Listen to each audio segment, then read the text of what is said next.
Welcome to the Dental Board of California quarterly meeting.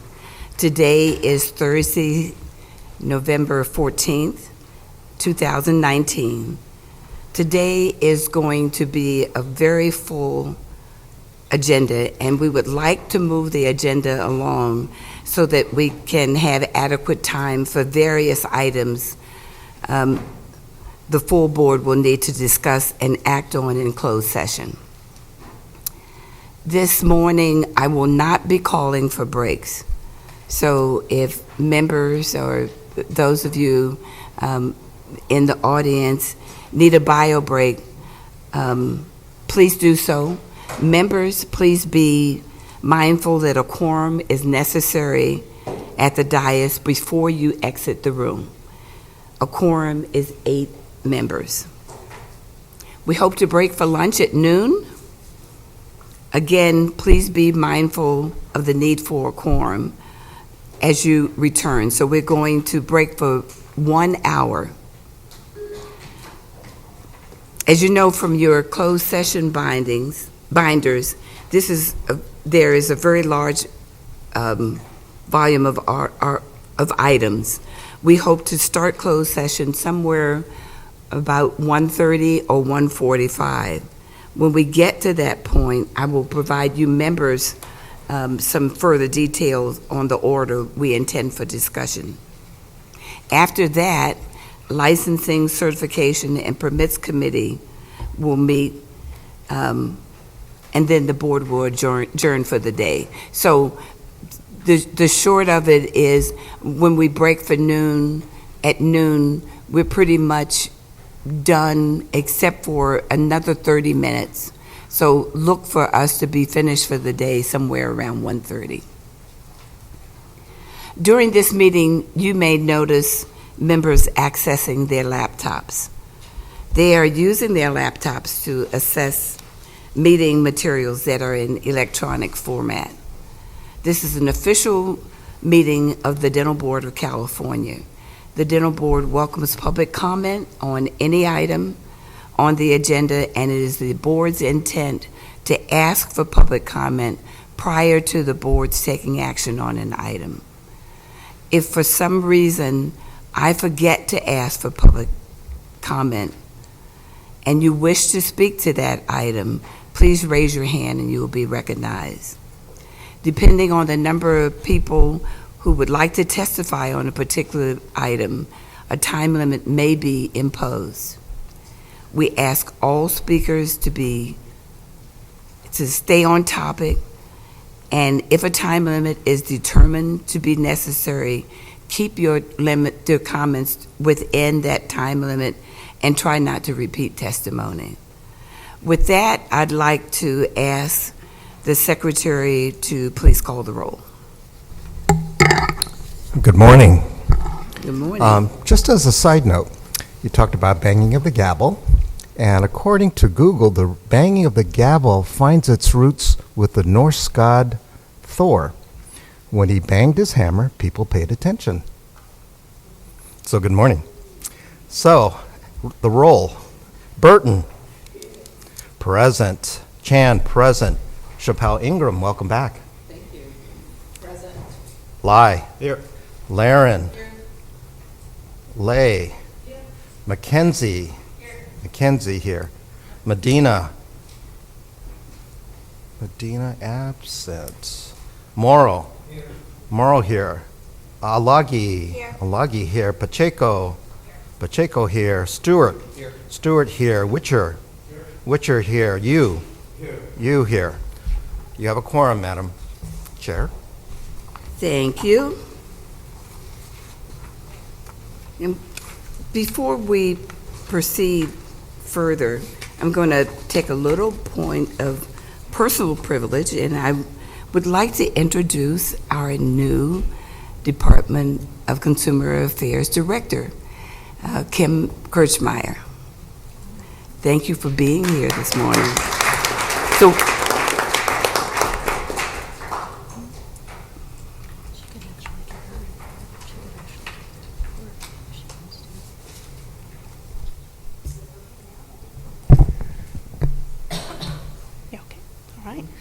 Okay, well, good morning, and thank you so much for having me here today. President Burton and members and Ms. Fisher, thank you so much for inviting me. It's a pleasure to be with you today, and thank you for allowing me this opportunity to introduce myself. As many of you know, I've just newly been appointed as Director of the Department of Consumer Affairs, and I really just wanted to give you kind of just a little bit of background on myself.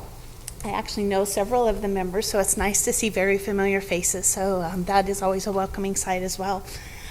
So it was actually an honor for me to be appointed by Governor Newsom as the Director of the Department of Consumer Affairs, and actually the department has been my home for really most of my entire career, and so I really look forward to working with not only the department and the staff at the headquarters, but also with all of the boards and bureaus.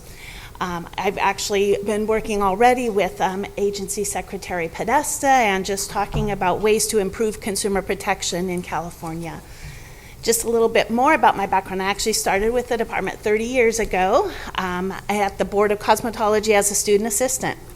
And so I've worked my way up, going from student assistant through several positions, and began with the Medical Board of California in 1999, and then worked my way up to deputy director there. And then I got an appointment from the former Governor Schwarzenegger as the Deputy Director of Board and Bureau Services at the Department of Consumer Affairs. So that's where I know several of you as well. From there, I went back to the Medical Board, and then shortly thereafter, I was appointed as their Executive Director, where I've been serving for pretty much the last 6 years as the Executive Director. So we've been through a couple sunsets during that time, and so but basically the same issues that you all have run into, the Medical Board has run into as well, and so it's great. We've partnered on several issues, Ms. Fisher and I, and it's really great to be in this position now working together jointly. I actually sent out an email to all of the department employees kind of going over what my initial focus was going to be as the director, and I thought it would be good to pass those on to each of you and kind of let you know where I'm coming from coming into this position. So the first thing that I think is important is client services and satisfaction. Every position that actually the department has within the department actually plays a critical role in providing efficient and quality services to the boards and bureaus, so they in turn can provide their best experience to licensees and the public, and that really is one of my most important focuses as the director. I also think we need to work smarter together. There's a lot of talent within our department, and I believe that with creativity, and collaboration between the boards and bureaus, I'm confident we can actually revamp the way we do business. And I think we have great teams, tools, and you want to use technology to improve all of the services that the department provides, as well as then passing that on to the boards and bureaus. There's also a data transparency and action. I think we need to use data and technology more to better inform our decision making. So we actually are developing plans to drive down our licensing and enforcement timelines and provide measurable achievements. With these things in mind, my main areas for me will be the time frame for regulations, processing regulation packages through the process at the department. Also obtaining fiscal reports for the boards and bureaus within the department, and decreasing the time frame for those that perform investigations with our Division of Investigation. And I know you all have your own investigators, so that might not impact you as much.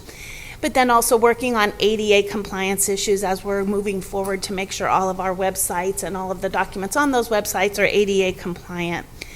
And then the last thing is really ensuring that all legislation is being implemented by boards and bureaus within the department. As I've worked at the medical board, I've kind of had different laws that have impacted all boards, and kind of looking at how did the medical board implement that compared to other boards, and maybe working more collaboratively amongst the boards to work together to implement those types of legislation and regulations when they come forward. And so those really are my main focuses that I'll be looking at. Obviously, there's been a lot of changes, you probably all know, to the department's executive team, and I just wanted to kind of thank those members and let you know who those members are who will be leaving. And so our Chief Deputy Director, Chris Schultz, he actually was appointed by Governor Newsom to serve as the Chief Deputy Commissioner at the California Department of Business Oversight. So his last day was actually November 1st, and then also on November 1st, we also lost Karen Nelson, who was the Assistant Deputy Director of the Office of Board and Bureau Services, and I believe most of you know her because she attended some of the board meetings. And then also Mr. Lay, who was the Assistant Deputy Director of Office of Board and Bureau Services. He actually went over to the Assembly Business and Professions Committee, so you may be working with him in the future. And then we have two other individuals who will be leaving. We're actually this Friday, Deputy Director Dennis Cuevas Romero is going to be his last day, and then also Mr. Castrillo, who you all probably know as the Deputy Director of the Office and Board and Bureau Services. He also is going to be leaving on November 22nd. So we want to thank all of them. They have been integral members of the department's executive staff, and their contributions to the department will be greatly and missed and dearly missed. But we wish them the well in their next chapter of their careers as well. So as you can imagine, the department's going to be undergoing some transition during this time, but please know that our main priority remains providing the utmost customer service to the boards and bureaus within the department.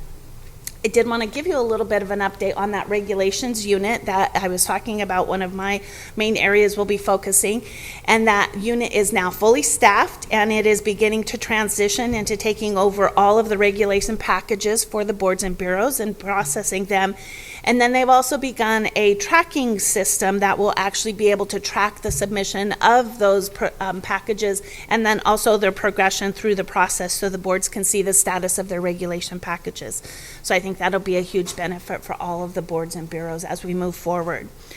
As all of you know, that you do have required training, and so you have to do the board member orientation training within 1 year of your appointment or your reappointment to the board. And so we're going to be working on 2020 dates, and so we'll get that information out to any of you that need to take that training. And then more importantly, 2019 is the year that you have to actually have the sexual harassment prevention training year with the Department of Consumer Affairs, even if you took it last year for some of those you newly appointed. But wanted to let you know that we do have to have everyone complete that, both employees and board members, by the end of this year. So if you haven't done that, that's something you will need to complete. And it is online. It's actually a great training that you can take, and it's pretty easy to do. And then lastly, what I wanted to talk about is a new publication that the department put out, and this was actually something from the medical board side. We really wanted something that department-wide went out to inform individuals of how to interact with DCA boards and bureaus. And so the department's communications division actually worked on a way to improve the interactions with the public at the department boards and bureaus, and to help them understand how to bring their concerns, comments, and accolades and complaints as effectively as possible to boards and bureaus. And so they actually created a simple visual how-to guide for Californians who want to approach a board or bureau. And it's called DCA We're Listening, and it lays out everything the public needs to know about giving their feedback to boards and bureaus. And then from public etiquette to meeting mechanics, it's a guide for the perfect primer for approaching different individuals at the podium. So the guide's available in a brochure and also a poster form, and it'd be great for you to put it on your back table when individuals come to attend your meetings. And then the last thing I want to update you on is that we actually have a new board member resource center. It's now available for board members on our website. It's actually on the DCA public website, and it actually is an online tool designed to provide information and resources to current board members, and then also for those maybe interested in becoming appointed to a board. It gives you the how-to on how to do that. Some examples of the things on that resource center are informational tools, required trainings, Form 700, information on how to complete your Form 700, travel guide, Bagley King Open Meeting Act information, board meeting dates, and then again, appointment information for those who may be interested in being appointed. So we encourage you to look at that. And then the department actually now will be transitioning. We have be looking into developing a new strategic plan. So as individuals get appointed to the DCA executive team, we'll be putting together our new strategic plan and really wanting to shape the strategic direction for the coming years, because the last strategic plan was from 2017 to 2020. So now with me being a new director, we'll be developing a new strategic plan, and we will be reaching out to all of stakeholders to get your input and information in providing and putting together that plan, and more coming on that in the future as we provide that information to you. And so with that, I'd like to actually conclude my update, and I want to thank you for the opportunity to allow me to present today to you and just kind of give you a brief introduction of myself. And I do want to thank the board really for their just continuing partnership with the department, and to Ms. Fisher and her staff really for working together, and I just really look forward to working with all of you in the future. And with that, I open up for any questions you may have. There questions? Well, thank you. We Thank are you so much. delighted that you are in that place. And having done it from this side, it will be good to have somebody who understands that as we bring issues forward. Thank you, President This Burton. is really exciting. Thank you so much. I'm excited And thank too. you for coming. Absolutely. And if any of you ever have any questions, please feel free to contact our executive office. I'm more than happy to answer your questions. Let's let the board reflect that Member Medina has joined us.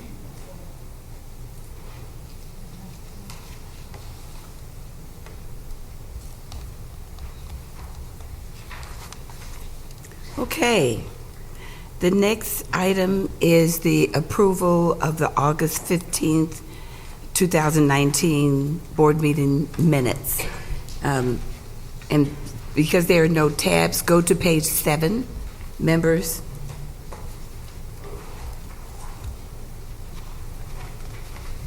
I'm going to interject here. So for those of you that don't have the what are we calling it, the legend, or Pohua put a copy of the agenda that actually has the page numbers for the whole information packet in front of you. So you might refer to that. President Burton, Yes. bring your attention to page 12 of the minutes, page 18 of the meeting materials, under the section relating to the Western Regional Exam report. On page 12, first full paragraph. Dr. next Morrow, to- do you have your mic on? Yes, I do. Okay. Am I not close enough to it? I can hear him.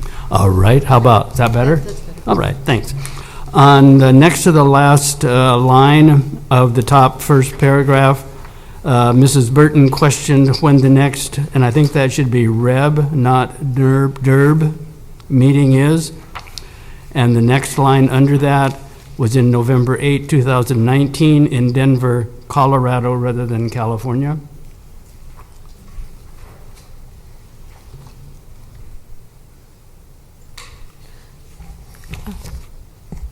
Okay. I just have a comment. Dr. Morrow, Fran did ask about the DERB meeting and not the REP meeting. So I think the first one, DERB is correct? yeah, DERB is Tell me correct. what DERB stands for. It's the Dental Examination Review Board, Thank you. yeah, which is a subset of the REP, so.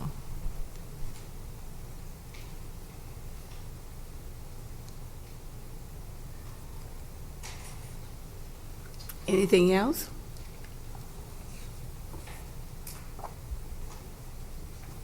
Move for approval.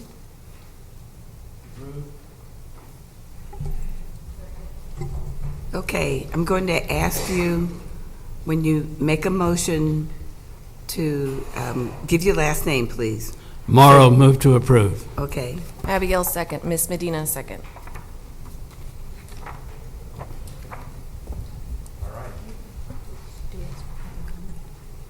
Any public comment?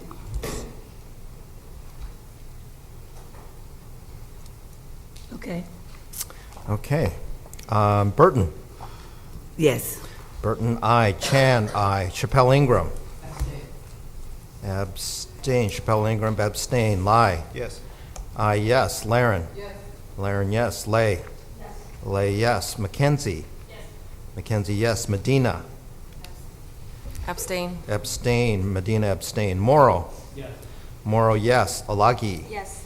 Alagi, yes. Pacheco. Yes. Pacheco, yes. Stewart. Yes. Stewart, yes. Witcher. Yes. Witcher, yes. You. Yes. You, yes. Motion passes. Thank you.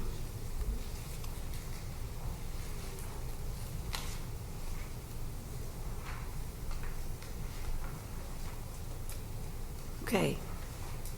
Okay. Next item is number 3, the board president welcome and report. This board year has primarily consisted of sunset review and all of the activities associated with the initial preparation of the first background paper submitted to the Assembly Committee on Business and Professions, and concluded with Governor Newsom's signing our legislation to extend the board. As you know, the process itself was one of many months, hearings and negotiations, telephone calls and meetings with committee staff, and meetings with the committee chair. I would like to publicly thank Chair Lowe and his chief consultant, Robert Sumner, Chair Glazler, and the staff of the Senate Committee on Business Professions and Economic Development, and all of the members of the 2 committees who met with us and took our calls.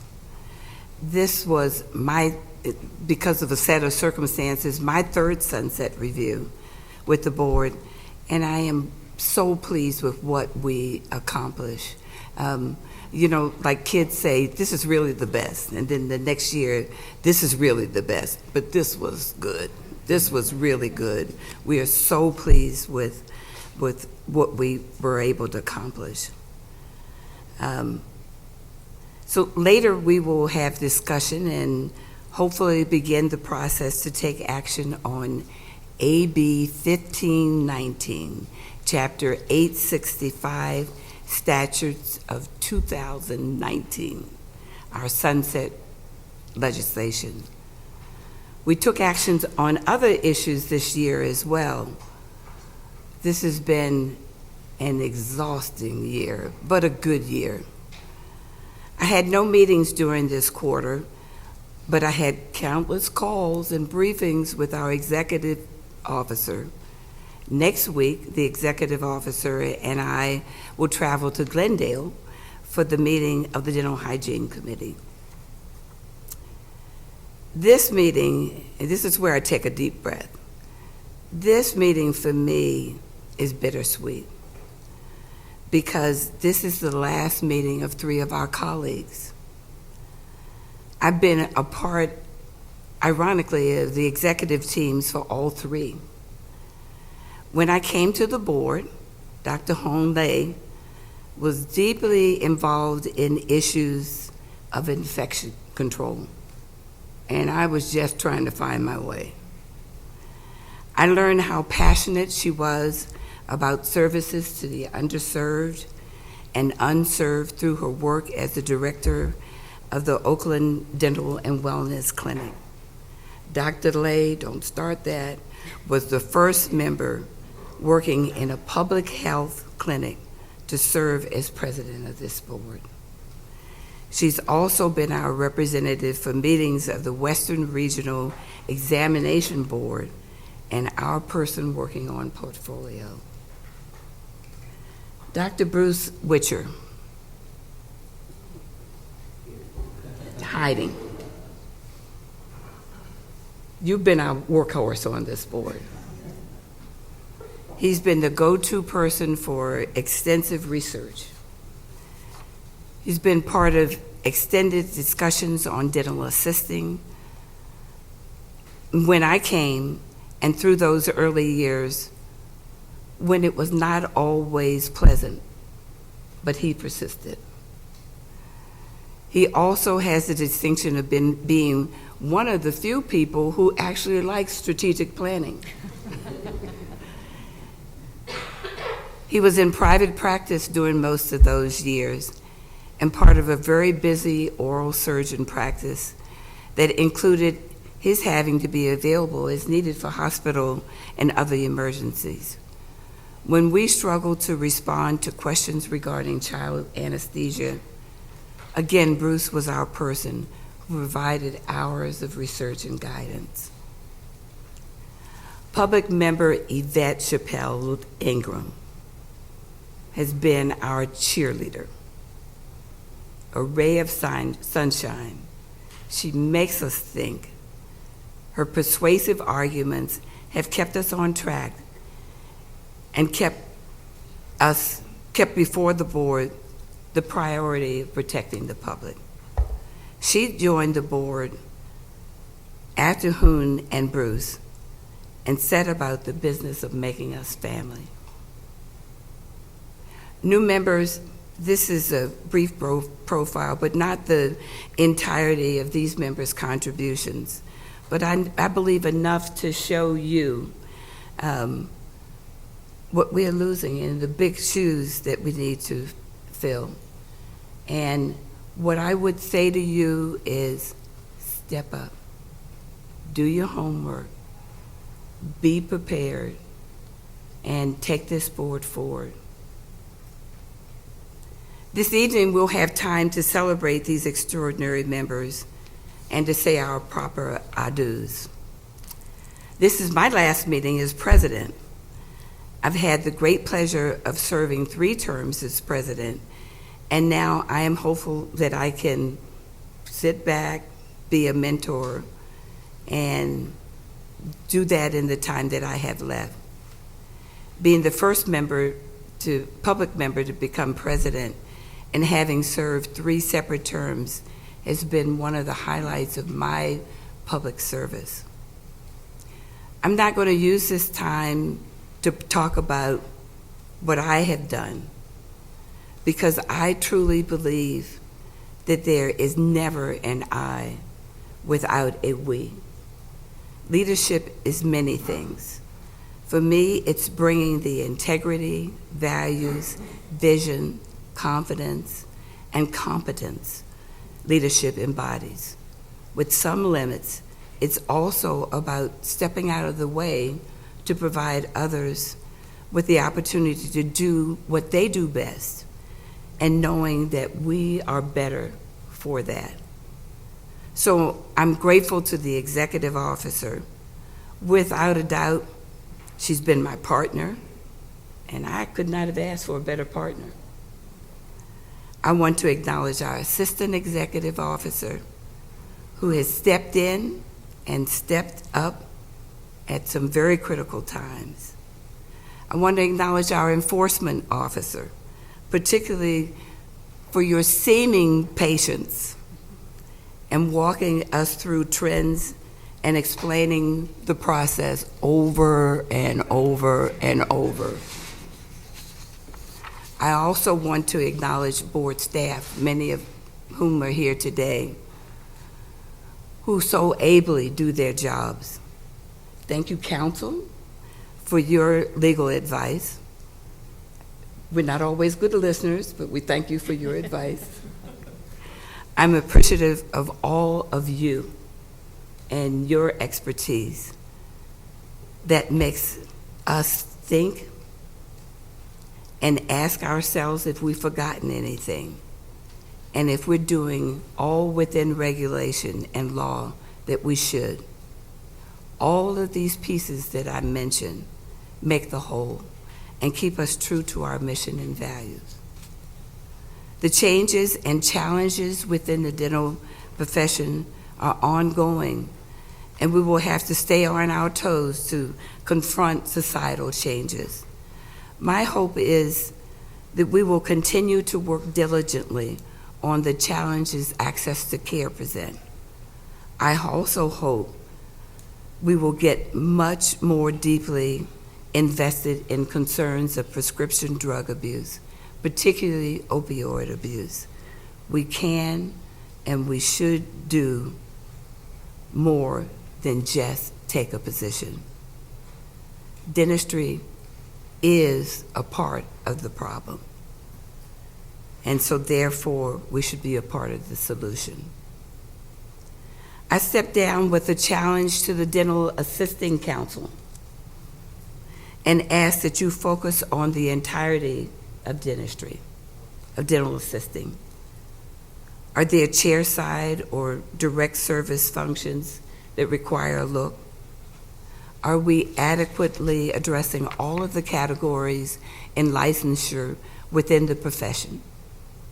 My perception is that the focus of discussions has not been wide enough, and that the board, the council, and stakeholders can and must set aside those things that stand in the way of serving the public the best we can. I leave this position feeling extremely proud of us and what we've done. As with each meeting, you get to hear my little speech, which is the reminder of our charge. It is our guide. Our highest priority is the protection of the public in exercising the board's licensing, regulatory, and disciplinary functions.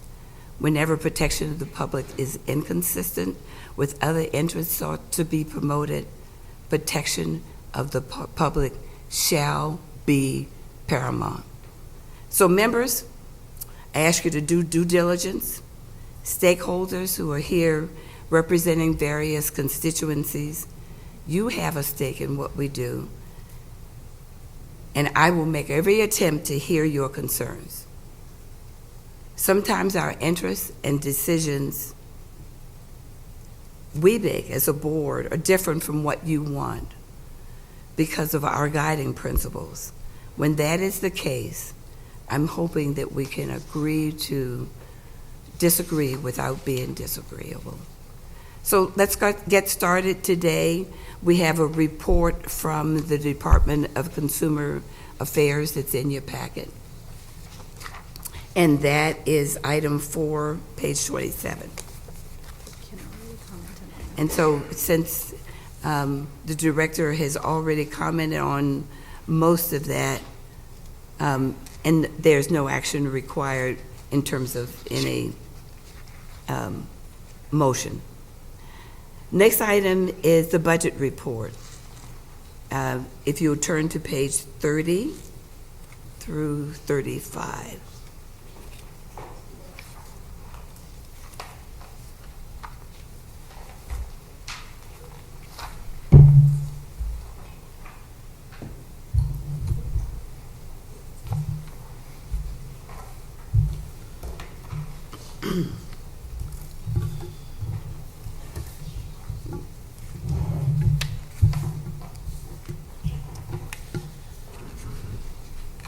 Good morning, members of the board. My name is Bikram Dhaliwal. I'm a budget analyst from the DCA Budget Office, and this is my manager, Brian Skewis. So we're here today to present on the status of the board's funds and to provide a general budget update. I believe you guys should all already have copies of the fund condition and expenditure projections in front of you. So I'll go ahead and jump right in and quickly outline them. And then Brian and I will be more than happy to address any questions that you guys have. So starting with attachments 1A and 2A, which are the fund condition statements, you'll see that there's 4 main categories: the beginning balance, revenues and transfers, expenditures, and fund balance. And there's 3 separate fiscal years listed: 2018-19, 2019-20, and 2020-21. Every single year starts with the beginning balance and then takes into account any revenues and transfers, and then subtracts them by the expenditures, and ultimately you get left with the fund balance. And that fund balance then rolls over into the next fiscal year. Right now, the numbers for 2018-2019 show projected year-end figures, but we believe that they're the most accurate as of now. And in 2019-2020, you see the board's projected revenue and full budget authority that they're appropriated to spend. And then in 2020-21, that's projected based on anticipated growth. Overall, we see a healthy fund condition with sufficient funds when considering the board's estimated revenues and annual savings history. So moving forward onto the expenditure projections, which are attachments 1 and 2. You could see the overall history of different fiscal years, and for 2019-2020, this is for fiscal month 2, which means that it takes into account the first 2 months of fiscal data and uses those numbers to estimate what the expenditures are going to be by year end.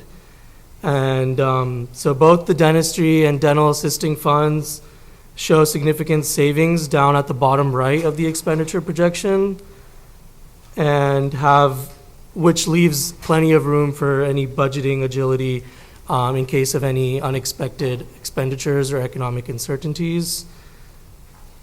And that about concludes it for our presentation. Thank you for the opportunity to present today. If you guys have any questions at this time, Brian and I would be more than happy to address them.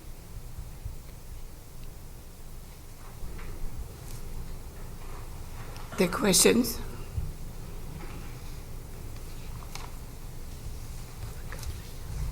Any public comment? Thank you so much. Thank you for your time. Thank you.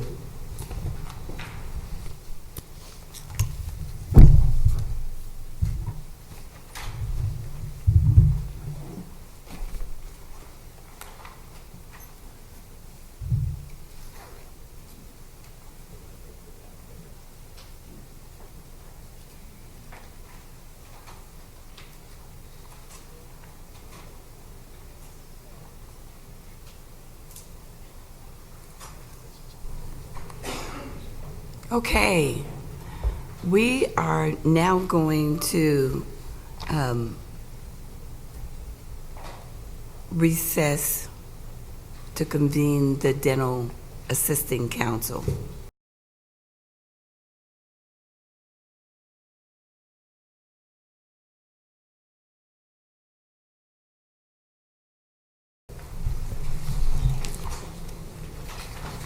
So good morning. It's 9:37, and I'd like to call the Thursday, November 14th meeting of the Dental Assisting Council to order. If we can please call roll. I apologize if I mispronounce this, but is it Cazares? Yes. Cazares here. Contreras? Contreras absent. Olagi? Here. Olagi present. Ovard? Here. Ovard present. Peacock? Peacock absent. Witcher? Witcher present. We have a quorum. Thank you. We'll go ahead and move to agenda item 2, the introduction of the new Dental Assisting Council member.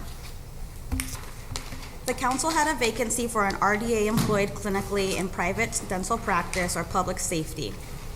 Melinda Contreras joins the Dental Assisting Council with 17 plus years of experience in the dental industry, with a passion for patient safety and providing quality oral health care to the community she serves. I'll give Melinda a moment to introduce herself to the team. Good morning. Okay. I just wanted to say I'm very thankful for being here. I appreciate it. As Rosalinda said, I have 17 years of experience in counting. It's scary to think how many years I've been a dental assistant. But nonetheless, I thrive the most in a dental office, in any position that I do. And I've been an office manager serving rural areas, promoted to dental regional manager, overseeing several different clinics in my area. From there, I started with the state of California in about 2015-16. I supervised dental clinics in an institution for a year. Went to private sector at a rural health clinic and I'm sorry, I'm extremely nervous. Give me a second. I was able to supervise for a rural health clinic on Indian reservation for a few months.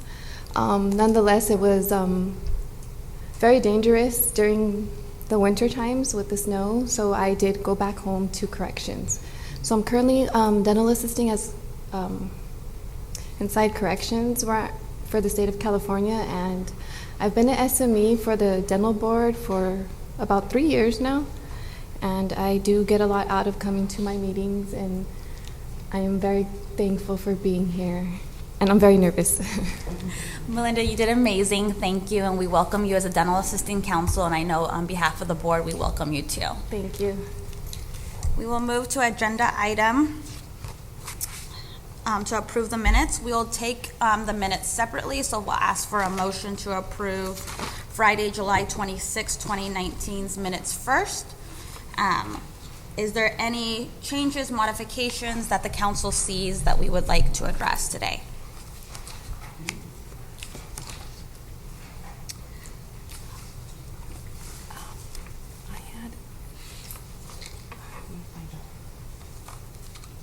There was some voting that happened in it, and it was misunderstanding or a deeper meaning. So how do I?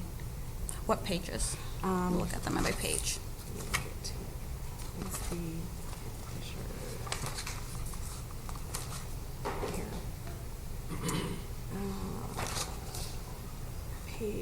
Page 18. I'm sorry, it was page 18 of the draft. It's meeting page 56.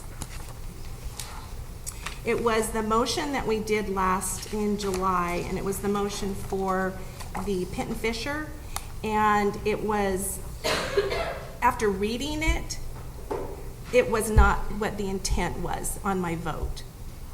Is this where I address that? Staff and legal counsel, can we look at that when, I know there's an agenda item later with the verbiage in that motion, and then we can look at it at that point? Yes. I know we will be discussing it. Gabe, I know, listened to the recording, and so I would defer to legal counsel. If this was the motion that was made, but perhaps the intent was different, could we address that later, and then that would be captured in these meeting minutes? We can address it later. I think at this point, it's probably best to limit the any changes here to corrections to the minutes. Okay. But certainly, you'll have that opportunity, and I think it was appropriate to raise it at this time. So. Okay. And then the only other change I saw was on page 39 of the materials. The meeting was called to order by Council Member Ovart. I believe it was Ms. Rodriguez.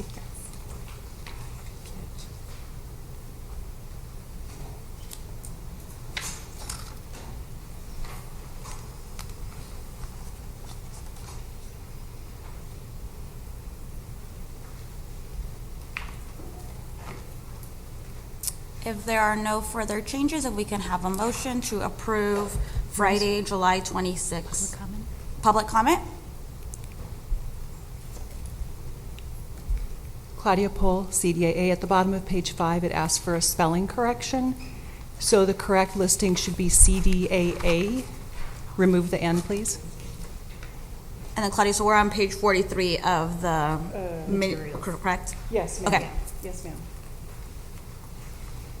You good? Mm-hmm.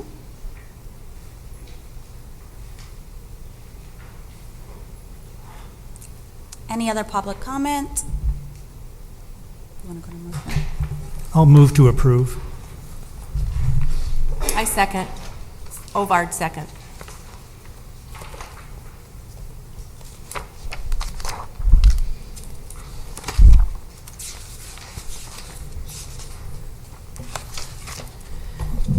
So this is a motion to approve the July 26, 2019 meeting minutes as amended with the correction on agenda item 1 from Ovard to Rodriguez, and to correct the spelling on page 43 to CDAA. Cazares, and you can vote aye, nay, or you may abstain. Aye. Cazares, aye. Contreras absent. Olagi? Aye. Olagi, aye. Ovard? Aye. Ovard, aye. Peacock, absent. Witcher? Aye. Witcher, aye. Motion passes. I've gotten a comment from the audience that they can't hear you, so if you'll pull that mic really close when you speak. Thank you.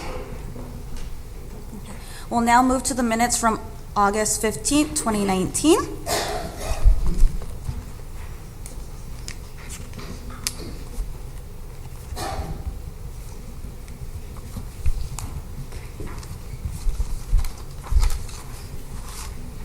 Anything?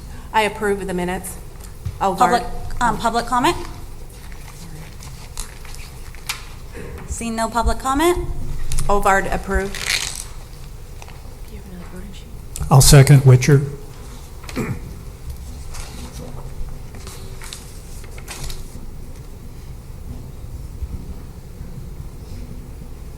Okay. Cazares? I approve. Cazares, aye. Contreras, absent. Olagi? Yes. Olagi, aye. Ovard? Aye. Ovard, aye. Peacock, absent. Witcher? Aye. Witcher, aye. Motion passes.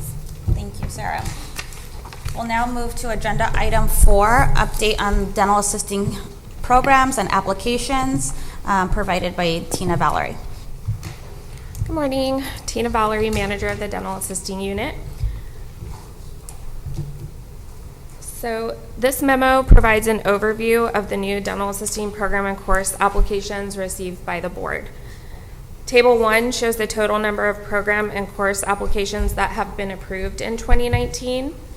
Table 2 shows the number of RDA and RDA EF program site visits conducted in 2019. Table 3 is an overview of the status of each application received.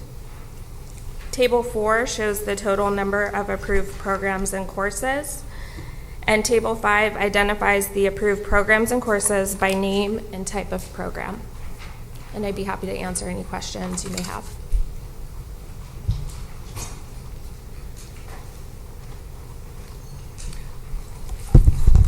This Ovard, are these new approved programs or are they reapproved? It's new programs, correct? These are all for new programs For new and courses. programs, okay. Yes.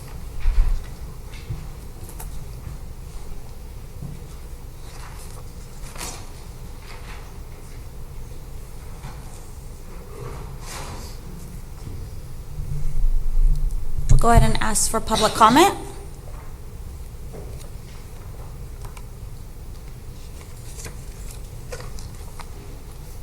We'll go ahead and move to agenda item number 5, update on RDA program reevaluations and overview of the reevaluation process. Okay, so just to mention that I've been doing a lot of work in the office to revamp our new program and course application review and also the reevaluations. And I'm actually excited to report that there's been a lot of reorganization, so I feel like moving forward this is going to be a much smoother process.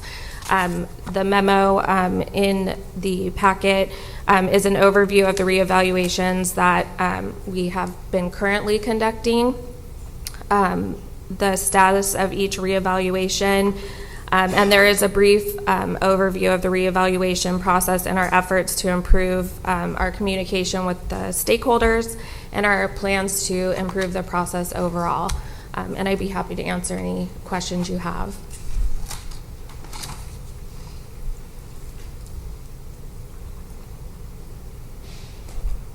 Dr. Witcher?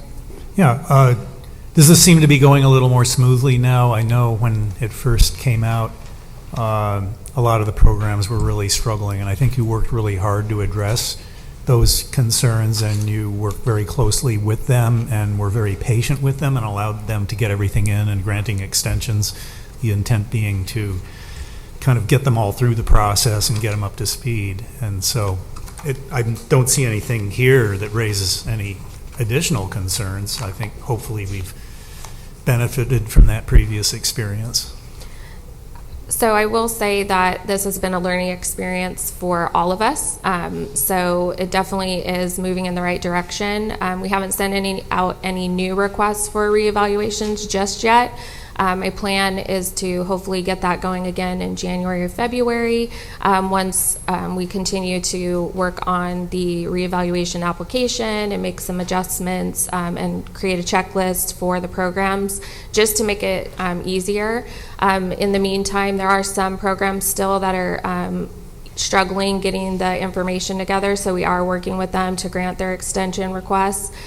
So definitely, like I said, we're moving forward, but we're trying to be accommodating and work together to get this all streamlined so that everybody is happy with the process.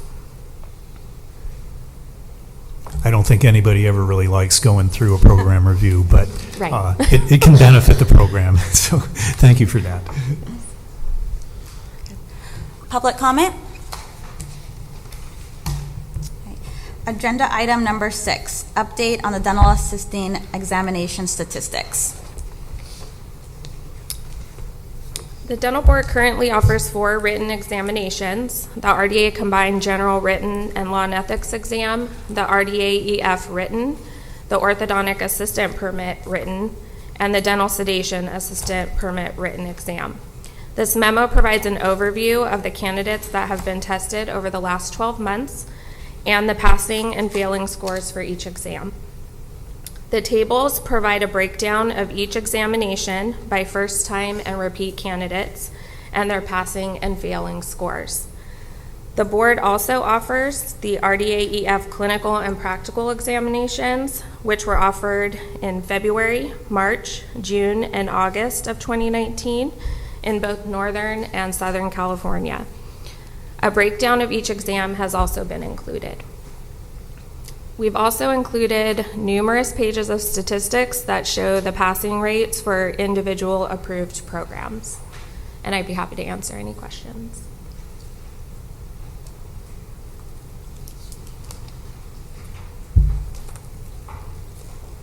Good. Public comment? Agenda item number 7, presentation by Office of Professional Examination Services regarding Registered Dental Assistant General and Law and Ethics Combined Written Exam passing scores. I'd like to introduce Dr. Heidi Linser and Tracy Montez from the Office of Professional Examination Services. At previous meetings, concerns relating to the passing score for the combined written examination have been raised, and we've asked OPES to research and come and do a presentation on this issue for the council to be able to discuss.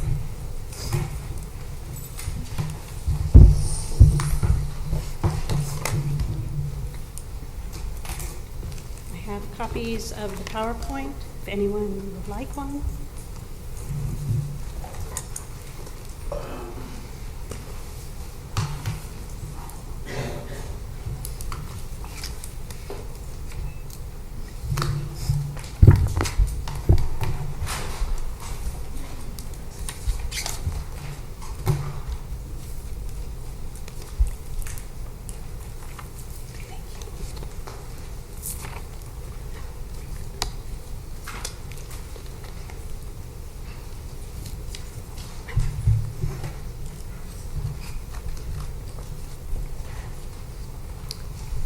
Okay. Good morning. I'm Heidi Linser. I'm the Chief of the Office of Professional Examination Services. This is Tracy Montez. She's the Chief of the Division and of Programs and Policy Review of DCA. And we're here to give you just an update on the RDA General Law and Ethics Written Examination. First of all, our Office of Professional Examination Services, we provide consulting services on related to examination validation and development for DCA's boards, bureaus, and committees. I've been to your board meetings several times, but I see you have some new members, so happy to introduce myself and be here to talk about the RDA exam. We provide recommendations based on regulations, professional guidelines, and technical standards related to licensure examinations. My office, OPES, has been working with the dental board for the last 5 or 6 years now to review and update all of the board's examination programs. We're very happy to partner with your board.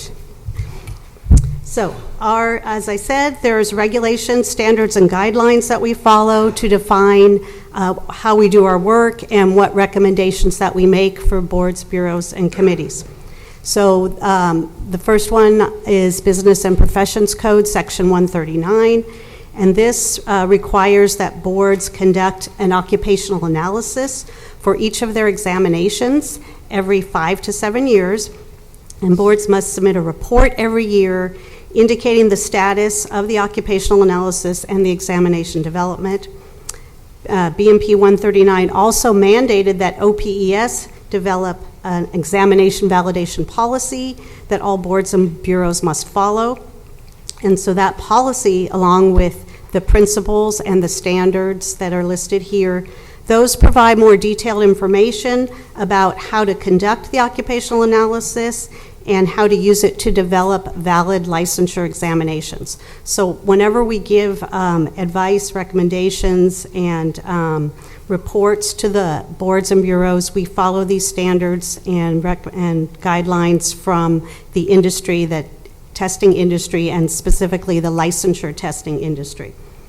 So the principles and standards tell us that in order to develop a valid licensure examination, you need to have a detailed description about what licensees are expected to do in their jobs, and that's the occupational analysis. So we spend a lot of time developing that description of practice, and then that description of practice is used to make sure that the test measures what those matches that description of practice. So the test content and the job content must be closely linked. And that's to make sure that licensure exams test on things, current knowledge necessary for safe and competent practice, so that applicants are tested on things they need to know to do on the job and not things that are tangential to public protection and safety. So most importantly, the process requires the participation of licensees, people who are actively working in the profession, to serve as subject matter experts, or SMEs as we call them, and they have to be included in every step of the process.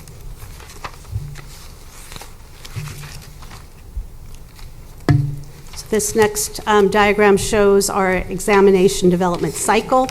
These are the steps that we follow to develop an examination. So as we said, the first step is the occupational analysis to develop a description of the work that the licensees perform. And for the RDA profession, we completed that OA in 2016.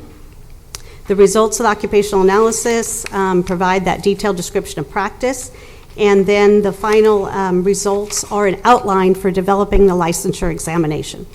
The occupational analysis tells us which things in the profession are more important and which things are done more frequently, so that we can give more weight to those things on the examination.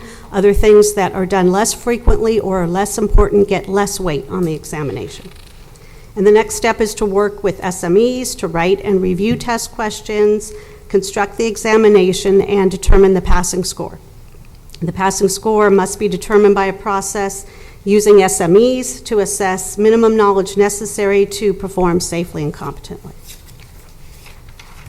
Can I add one thing? Sure. I'd just like to add too, you'll notice that this is a circle, meaning that it's cyclic, it's ongoing. There's not one exam, but there is rather a bank of test questions that are constantly added to, so then we draw out different forms so that the candidates are not tested on the same questions over and over, where we get practice or memorization effects. So most people think there is just one licensing exam. No, there are multitude of forms or banks that we create based upon that exam outline. Again, the occupational analysis and your regs tell us this is what must be done, but for entry level and testing what is most critical, that's what the exam outline does. That's the information that gives it to us. Okay, so for the RDA Examination Program, OPS reviewed all of the examinations before making recommendations for a new examination program. So as you may know, in the past there were 3 examinations that RDAs needed to pass. There was a general written examination, there was a law and ethics written examination, and there was a practical examination. And in 2017, OPS recommended that the board discontinue the practical examination and combine the general and law and ethics examination into one examination.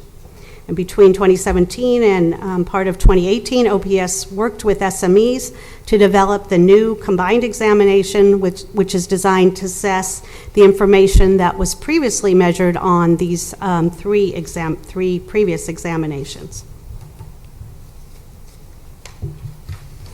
So, transitioning to the combined examination, when an examination is new or there's been major changes, as there have been to this exam, there's often an adjustment period for candidates and educators.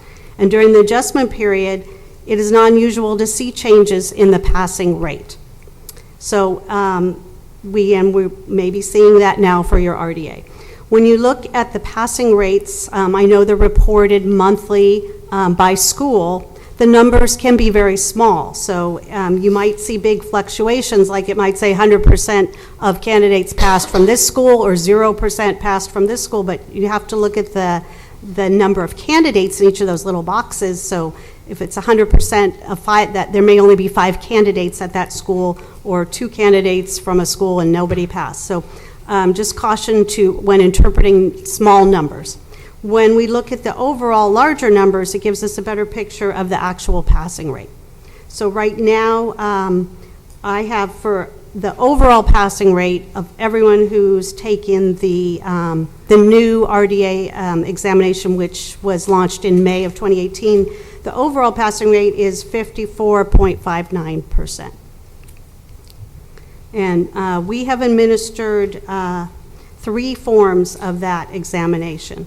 So when we develop forms, we have scored items and we have pretest items that are not scored.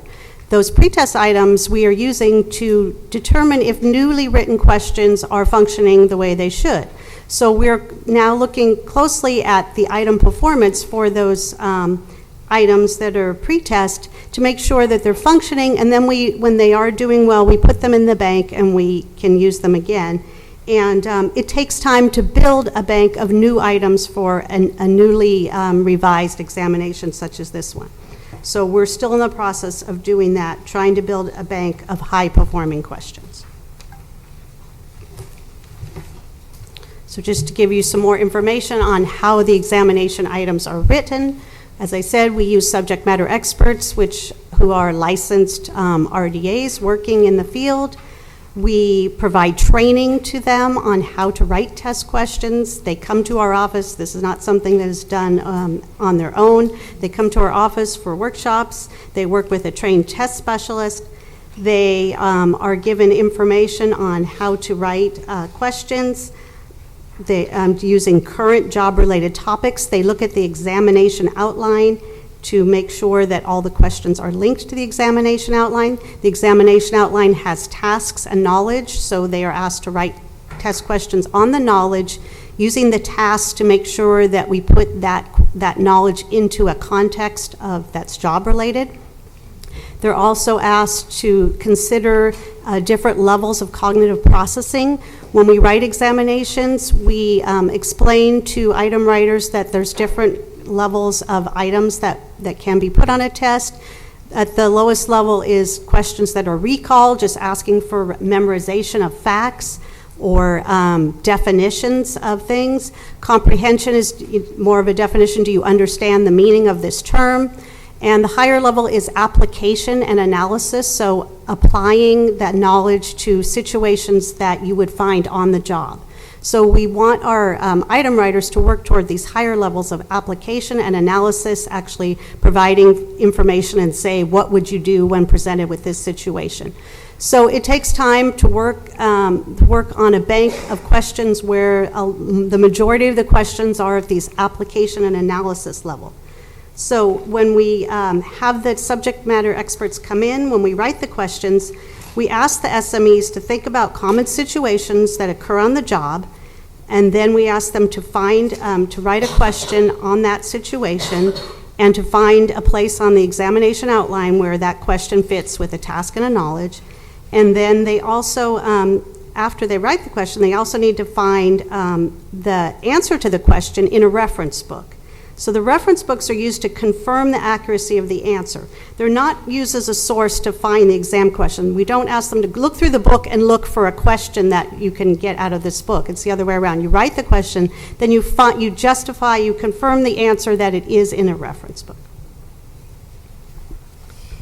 And again, I want to underscore with licensure examinations, we write at the application analysis level. That's always the goal. Sometimes with law and ethics, we may be more down at the recall comprehension, but really this is what differentiates licensure examinations from other exams we may take, whether it's for the DMV, driver's license, or any course or class we've taken through our educational program.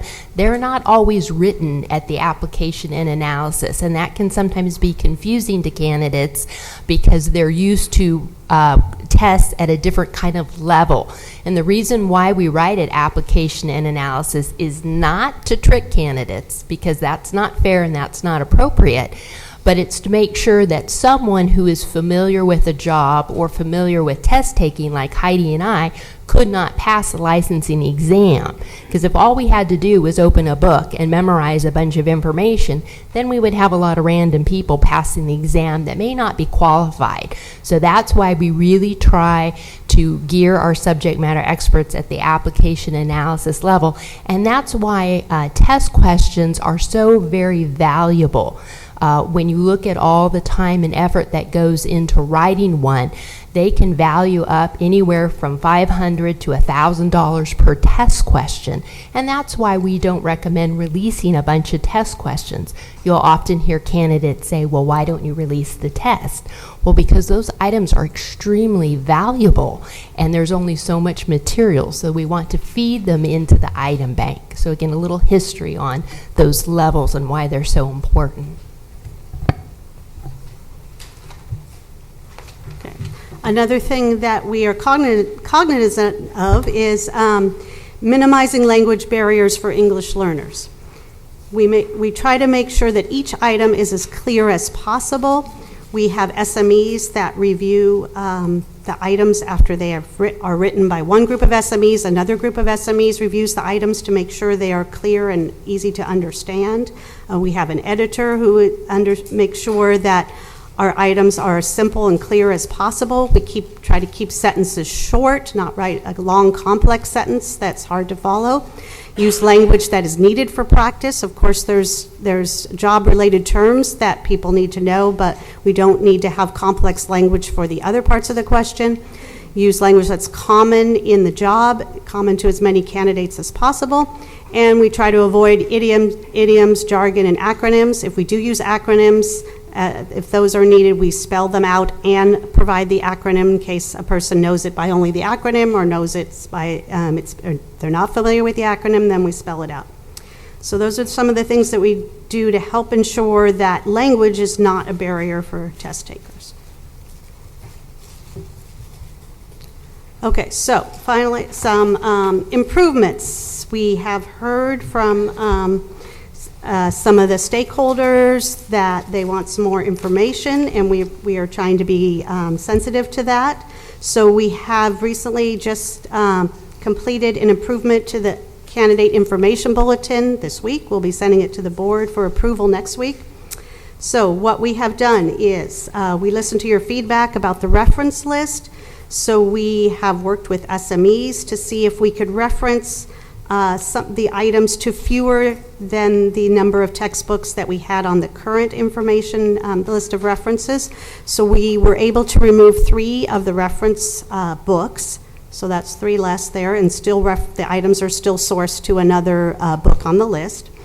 We have also added some sample questions. As Tracy said, they are very valuable, but we did hear some concerns, and so we thought it might be helpful for candidates to have some sample questions so they can be familiar with the way that the questions are formatted. So the new candidate information bulletin will have 6 sample questions to help candidates understand the types of items to expect on the test.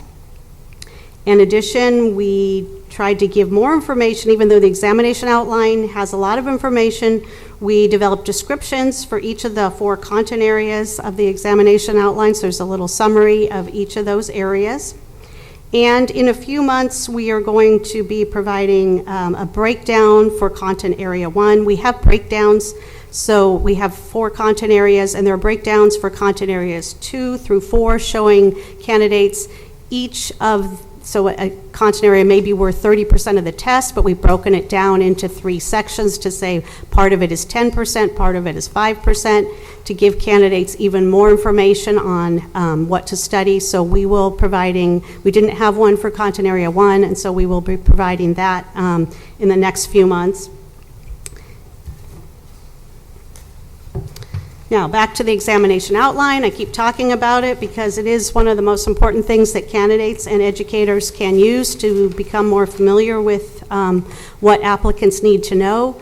It's the best source of information, and if candidates don't pass the test, they get a breakdown of their score based on the content areas and the sub areas, and they should review those sections of the examination outline where they did poorly on the examination. The reference books are there to help candidates study any weak areas that they have identified in more depth.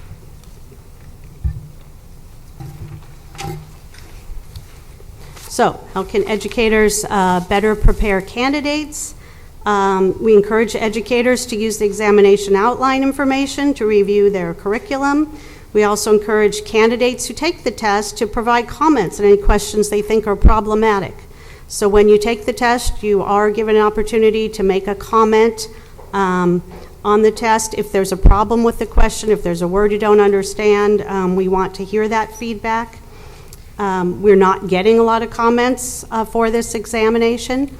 So that's, if there is a problem that candidates have identified, we want to know that. In addition to statistical analysis of how the items are performing, OPS test specialists review the comments regularly to see if candidates have identified any other issues.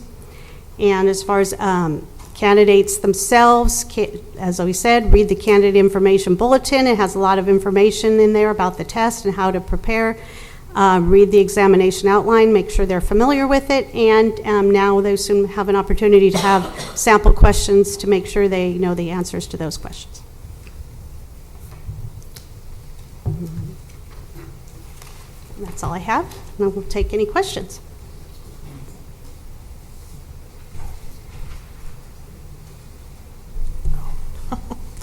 Sorry, working out the technical. When you say answer the sample questions, where would those sample questions be found? They're in the candidate information bulletin. Okay. That it's provided to every candidate when they apply to take the test. Oh, in the packet? Yes. Okay. And so the new one will be coming out shortly.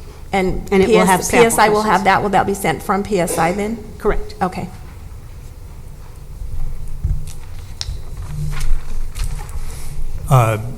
So if we get that, we'll also, obviously, we'll get the reference list with it. Yes, the reference list is in the candidate information bulletin. Thanks. So I know the bulletin will be sent out to the candidates if approved. Do we have a target quarter date of when it's going to be sent out? So is the goal first quarter to get that approved, second quarter of 2020, or when will the first round of DAs receive that updated bulletin? So the bulletin is finished in my office. It's going to go to the board next week for approval. And PSI, it'll only take PSI a week or two to get it out. So, 2020. Okay. And then the additional breakdown of the test target dates. What is our target date or target quarter for 2020 to have that sent out to candidates? That will come out March or April. Thank you.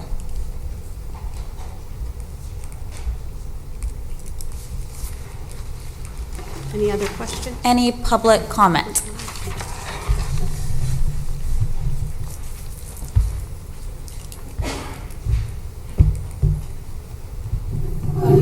Claudia Poles, CDAA. Question and/or comment as it relates to the exam plan outline. Is that the right word? So feedback would be infection control is 24% of the exam. But there are only 3 knowledge statements. And so from an instructor's perspective, it's hard to know exactly how to guide the students. And from a student's perspective, it's hard to know. That's a rather broad 3 categories for that many questions. It's like 30-some questions or something like that. So if there could be more task statements or more knowledge statements to hone down rather than having it so broad, that would be very helpful. Conversely, the 2B dental procedures preventative is 5% of the exam, which means about 7 questions, but there's only 1 knowledge statement. And so, again, looking at how do I help students or how do students study when there's only 1 knowledge statement, and I believe, if I remember right, it's the scope of practice for, what is the scope of practice for Pitt and Fisher sealants and coronal polishing, if I'm remembering right. And so for me, developing 7 questions from that 1 statement is very difficult, if I'm remembering right. 2B. The next one. I'm trying to answer your first question. Okay. Okay. Right, so there's 3 knowledge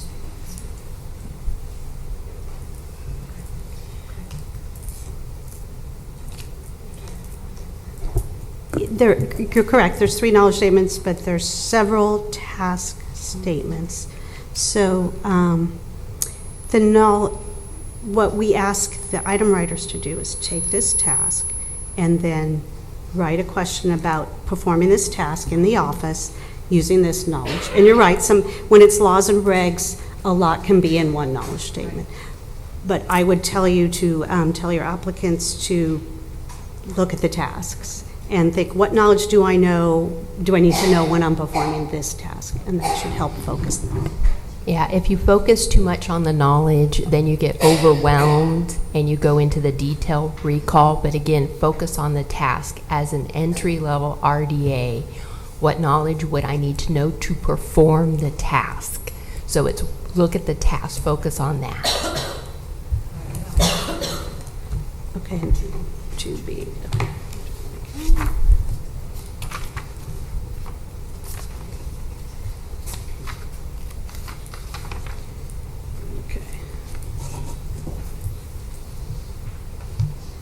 Okay, so 2B is very small. It's 5%. So it has 2 tasks and a knowledge. And what's your question?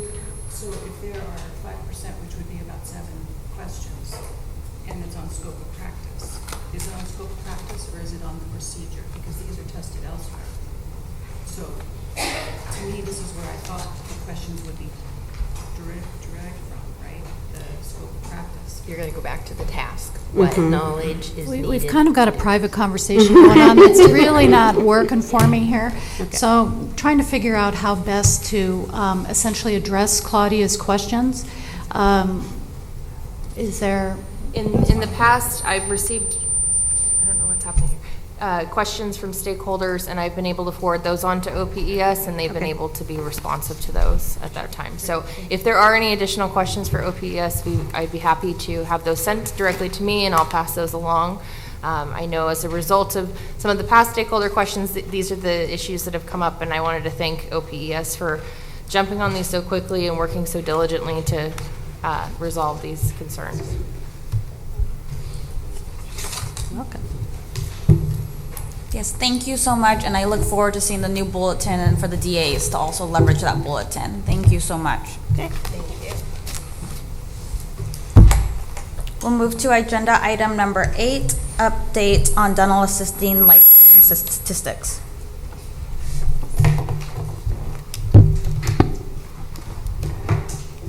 Tina Valerie, manager of the dental assisting unit. The board currently licenses RDAs, RDAEFs, OAs, and DSAs in the dental assisting unit. This memo provides an overview of the current and inactive, delinquent, and canceled licenses. This item also provides the delinquent license aging, a breakdown of licensees per county, and the ratio of RDAs to DDSs licensed within those counties.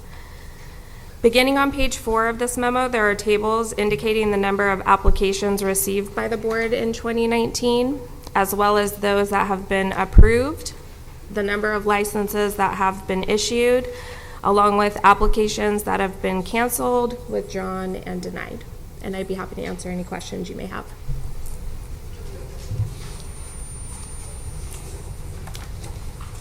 Public comment? Agenda item number 9. Election of the Dental Assisting Council Chair and Vice Chair. Okay, I'm going to conduct this section, so I'm going to open up nominations for the chair of the committee. Are there any nominations for the chair of the Dental Assisting Council? Cindy Ovart for Chair of Dental Assisting Council. Okay, Cindy Ovart, do you accept that nomination? Yes. Are there any additional nominations from the floor? Seeing none. I would nominate, okay. Seeing none, we'll close the nominations and essentially ask for the roll call.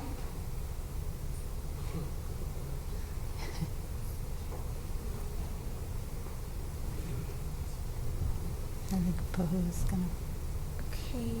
And this is a motion for Cindy Overt as the chair? Yes, it is.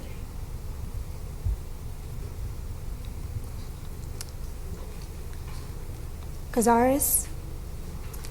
I approve. Aye. Contreras, absent. Olagi? Yes. Aye. Overt?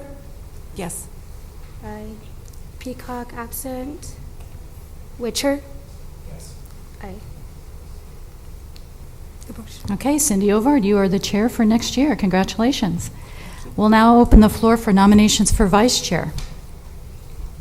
This is where I would nominate Rosalinda. This is where you would nominate. This is where you would I will do that. nominate Rosalinda Olagi. Okay, and Ms. for vice chair. Olagi, Ms. Olagi, do you accept the nomination? Yes. Okay, are there any additional nominations from the floor? Seeing none, let's call for the roll. Cazares? Aye. Aye. Contreras, absent. Olagi? Yes. Aye. Overt? Yes. Aye. Peacock, absent. Witcher? Yes. Aye.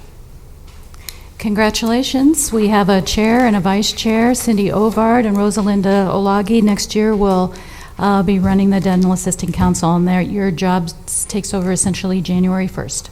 We will be in touch. Thank you.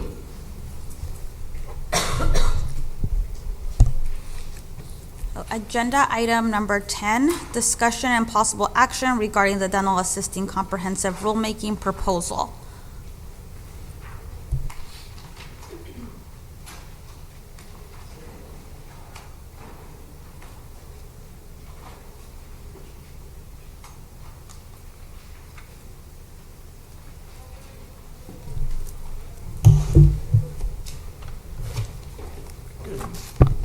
Good morning. My name is Gabe Nevin. I'm the new Reg analyst, and we're going to be going over dental assisting. Is that better? Okay, great. So, the Dental Assisting Council met in July. We received extensive council and public comment. In the interim, staff has worked through the comments and implemented them in the draft, which is attached to the meeting materials today. We've worked to the best of our ability to capture the comments accurately. This is going to be the opportunity to fix any problems that anybody has with what we've done and try and reach a consensus on the points which may remain unsettled. I know that staff would like to get through all of the changes in this meeting and move this rulemaking onto the full board, but if the council isn't ready, then we can also hold another special meeting. This is a preliminary stage in the rulemaking process, and so we know that not everyone's going to be completely satisfied with it right now, but we'd also like to point out that there's going to be ample opportunity coming up to iron out any problems. So that said, let's go through this section by section, and the council and the public may comment on the changes made resulting from the July 26th meeting. I would like to point out that we're going to try very hard to keep this, well, we have to keep this just limited to the changes which were made to the existing proposed draft.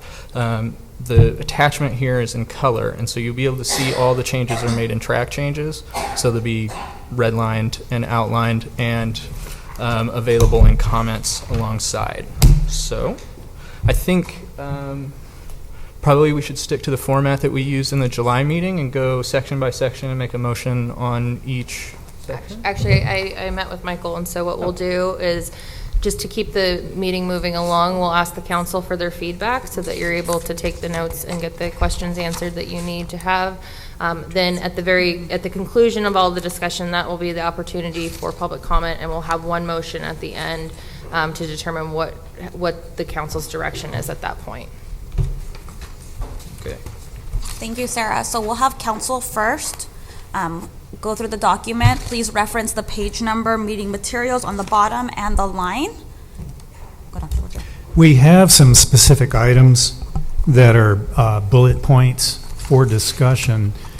I would suggest we start with those and try to work through those, and then if people have additional comments, maybe follow Dr. on with Witcher, that. if you're talking about the bullet comments that are in the memo that fronts this, Yes. then they're also going to be reflected in the actual document. So if Right, we go they through will the be. document, we will Yeah. hit all of those. Right. So, just so But those items were, I believe, identified for discussion by the council because there were some unanswered questions. Sure. Okay. So I would just procedurally maybe start with those. Is that, everybody want to do it that way, or? Sorry, I think staff is prepared to do it section by section. That's how we've prepared for the meeting, if that's okay with the council at this point. And I would just add that Madam Chair-elect, that the motion that you referenced before, why don't you hold that until it comes up? Okay. And then we'll address that in comments. We don't need to go back and change the motion. We can just deal with whatever changes you're suggesting at that portion. Okay. Great. Okay, so I believe we're at section 1067, starting on meeting material page. I can't even hear you. Oh, sorry. Excuse me. Starting on meeting materials, page 122.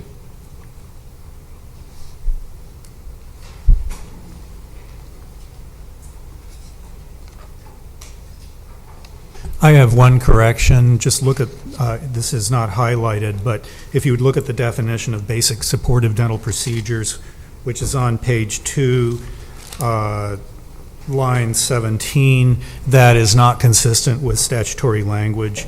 It says reversible and inability to precipitate. It's actually reversible and unlikely to precipitate. So that may be just an editorial change. Okay.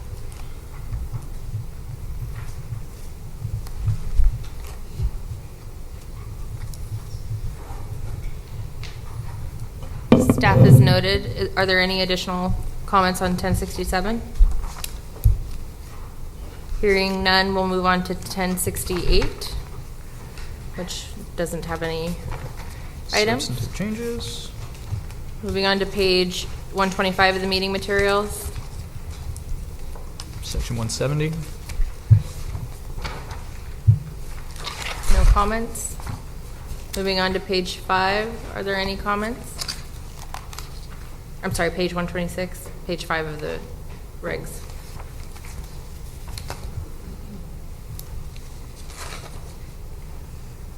Hearing none, we'll move on to the next page.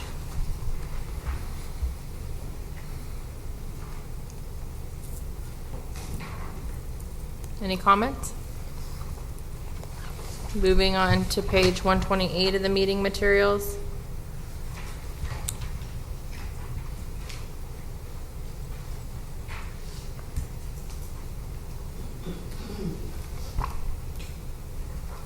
Gabe, was there a question on the last comment on that page that you needed clarification? Yeah. So just in going back and reviewing the meeting minutes, I wasn't clear on if we had a consensus on the 30-hour requirement. So I just wanted to revisit that. It exists in a couple other sections here. So it was one that I was told to replicate in a couple places. And so I just want to make sure that everybody is okay with that specifically. I noticed it's addressed on page 8 or page 129 also, and I was going to address it at that time. Do you want me to address it now? Well, so if this one here on page 128 is okay, then... Well, it says or within 2 years of hire. 2 years is too long. Okay. If you're going to be having somebody teach, you need to have that 30-hour methodology done, and I think the language we used in another was 6 months. Yeah, that was what it was changed and from. that's more consistent. Okay. But my question also was, where is this 30-hour methodology coming from? Who's writing the curriculum? Where are we getting that? If I remember correctly, that was a...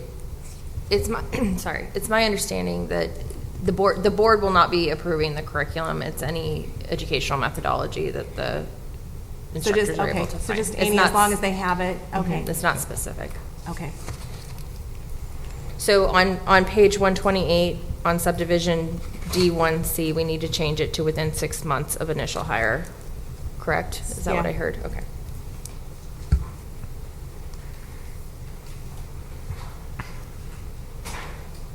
Any other comments on page 128 of the meeting? Yes. Again, this would apply to both program and course faculty. By that, I'm assuming that's standalone courses. And in the past, programs, dental assist RDA programs, were required to, the faculty and instructional staff were required to complete 30 hours. Those are usually within institutions, and they have faculty development courses and other avenues by which they can get the 30 hours. The standalone courses don't have that. The standalone courses, and there's several sections through here. It's confusing because program and course faculty are often lumped together. The standalone courses have traditionally had a 2-hour teaching methodology course, the rationale being that those are more technique courses, things like coronal polish, radiation safety, pit and fissure sealant. So the language, the knowledge is somewhat more task focused, and that 2 hours for those is more appropriate. And I think you'll find that if you go to 30 hours for all the standalones, you're going to lose a lot of your programs because they're not going to have any way to comply with 30 hours. 2, there are existing courses around. It's been established now for about 10 years that 30 for programs, 2 for standalones has been acceptable, and I don't know that there's any evidence. For instance, if you look at people coming into the RDA through the on-the-job training pathway where they're taking the equivalent of standalone courses, ROP courses, or non-board approved courses that would be subject to the 2-hour requirement, they're performing just as well as the ones going through the programs on the RDA written in law and ethics.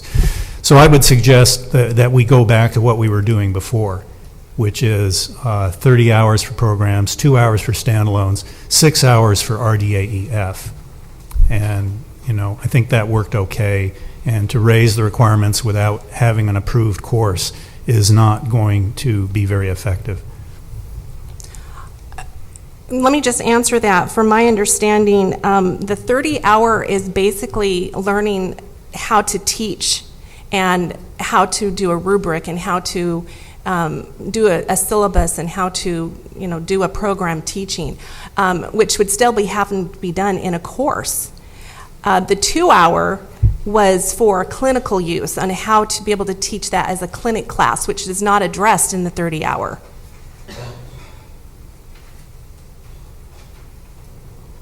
So, well, I'm just saying that if you go from 2 hours to 30 hours, you're going to lose all your standalone course providers, and you're going to lose a third of the people coming into the workforce, and I don't think we want to do that.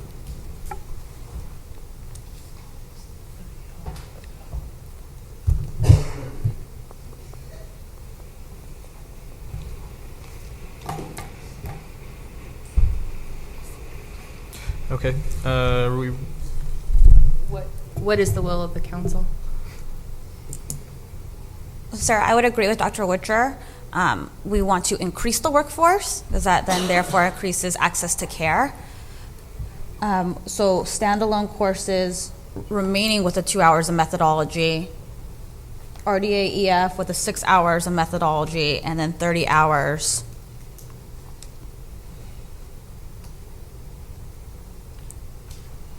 Can you say that again? So and Dr. Witcher, please correct me if I'm misstating It would be this. 30 hours for programs, 2 hours for the standalone courses per course, and 6 hours for the RDA AEF program. Because we heard testimony from one of our subject matter experts in the EF at the workshop that 6 hours was working just fine for them. So you will have some programs that will have standalones and using those as continuing education programs or courses. So those will still be fall under the program in themselves. because it's coming from a program, even though it is a standalone course. Is that correct? Well, courses offered as standalones within a program are kind of a different entity because they're under the purview of the program, so presumably the same faculty will be teaching that as will be teaching the program. So do we have to have specific wording to state that? I don't because think some so. of them, I think some of them will just use the 2 hour if that. Well, would there be anything wrong with that? Well, then it will take away from the program itself. Well, no, because all your program director, your program faculty, and your program instructional staff will all have to have 30 hours. So there's nothing going to be taken away from the program. Now, if they offer it outside, like an evening course or something like that, then that's a separate issue, but I think you'll find they'll probably be using the faculty from the main program. Okay, I just think there needs to be wording to that because I think there's interpretation and there's so much interpretation of that I think will be lost. Well, maybe we could just move this conceptually and take note of that and come back later to see, after we've had a chance to study that a bit. Okay. Can I just I just want to make sure I heard this correctly. So the 30-hour methodology course would be required for the RDA programs and the programs that have standalone course approval, but those that are just standalone courses would have the 2-hour methodology. Yes. Is that correct? Yes. Okay. Staff will make a note and we can adjust the language. Okay.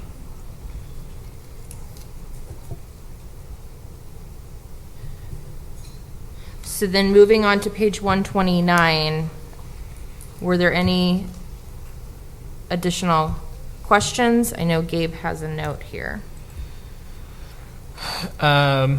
Yes, so we have a question about whether the council would like RDHs to be able to serve as faculty in RDA programs.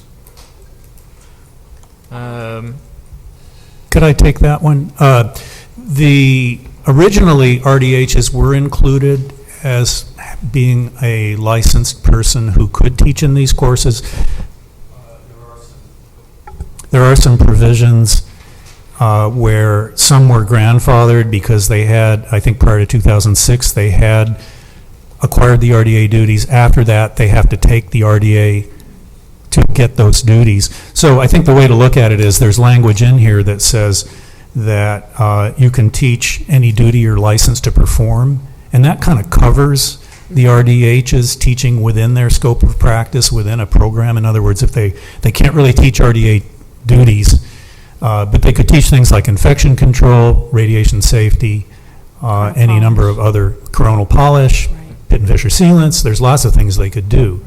So you wouldn't want to preclude them because I think, there were comments that they're more available than RDAs that are often, working longer hours, whereas RDHs sometimes have more time to come in and teach. Great. I agree with Dr. Witcher. Having it worded within their scope of practice, but having the RDH allowable to teach. I don't know, do you need any specific language for that? You would just need to include RDH as one of the people eligible to teach because they were taken out. Okay.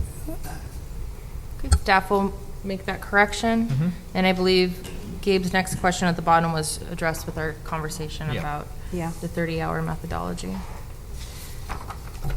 Moving on to page 130 of the meeting materials. I believe these were also addressed in that previous conversation.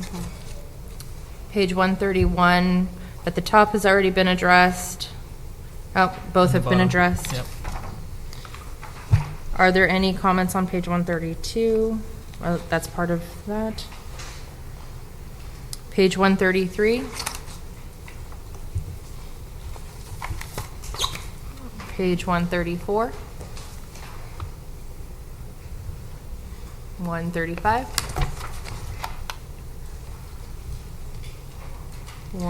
I do have one on page 135, line 18, a remediation policy and procedure.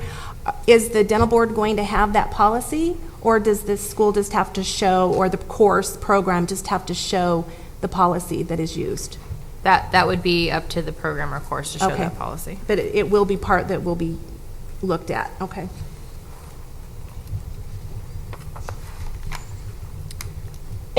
excuse me, page 136. Page 130. I'm sorry. Yes, 136. I just have my notes.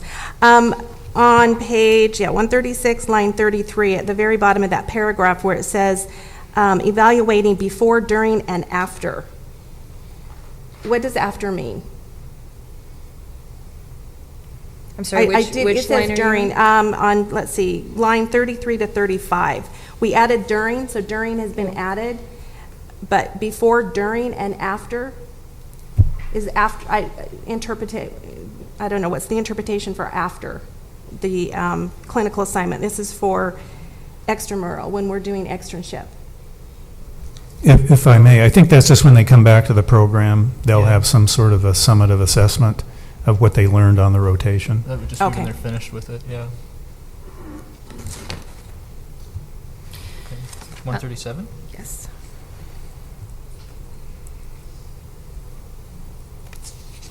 Any comments? 138. This part confused me. Talking about moving student records and having health histories moved around, I was unsure of this. Why HIPAA is an issue.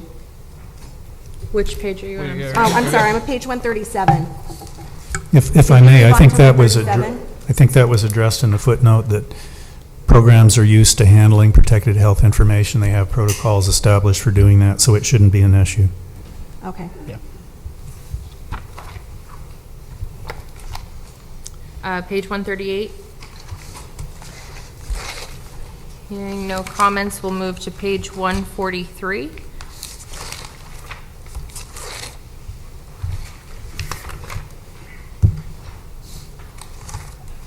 $144.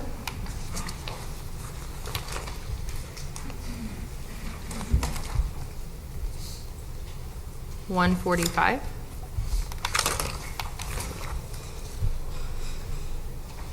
$146. So we added back in the instruments. We had taken that out, and so we added that back in after the July meeting, correct? Yeah. So there is let's see, let me see what line. Line 25, where it says one set of hand instruments for each procedure. This is on page 146. 146, line 26, 25. Goes to 25 and 26. One set of hand instruments in the ratio of one set for every 2 students for each procedure. Are we talking about all the specialties as well, or just which procedures are we talking about?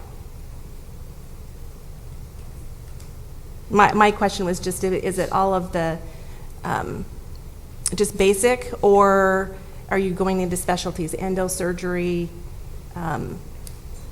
procedures? If you go up to line 10, and maybe this isn't clear enough, but it's relative to all necessary equipment specific to the current duties and functions of dental assisting and registered dental assisting duties.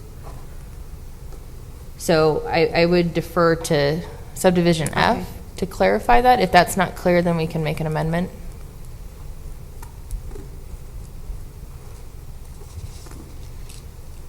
Is the council okay with the language? Yeah. Okay. Yeah, I think it's fine as is myself. We've lived with this list for a long time. I mean, the other thing is just rely on section F alone and delete the entire section on, which I call the laundry list, because I think F sort of stands on its own. But, since it's in there, and it's been in there a long time, I don't think it does any harm just to leave it. Well, it just gives direction, because if you don't have this, some of them won't do it. So you have to have the direction. That was why it was added back in. Right. Yeah. Page 147. I did have a question. So we're moving towards a complete 265 hours for externship instead of just the remainder like it was in the old wording. So I'm sorry, on page 147, line 21, talking about the intramural or the externship. So clinical externship intramural on-site. So we are moving to a complete, definite 265 hours.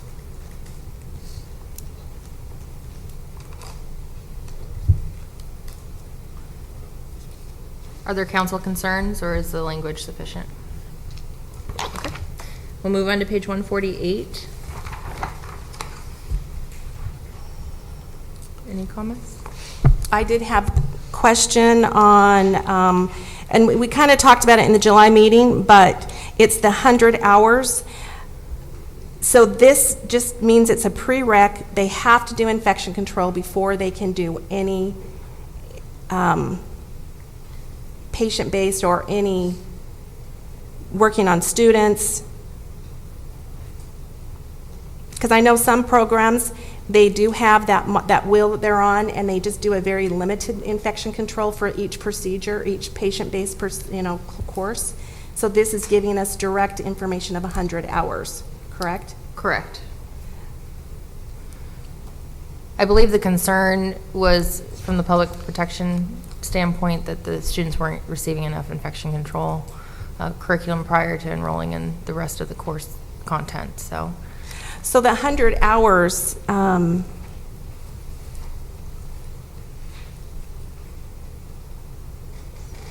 okay. No, it answers that. Never mind. I'm good with that. Okay. No other council concerns on page 148? We'll go on to page 149. And I know that Gabe has a comment on here. Yeah, I pointed out that the radiation safety course content is described separately, and I wanted to know if that's sufficient, if we want more description of that. Dr. Witcher? I believe the radiation safety is included elsewhere. It's referenced elsewhere as required course content for the program. I mean, you could reference it here as well if you wanted, just for clarity. I don't really think it's important, but you could if you wanted to add that. Okay. I mean, to me, it's just sort of an editorial change. Okay, then we'll probably leave it out then. I agree with Dr. Witcher. Okay. No other comments on page 149? Let's do 150 through 151.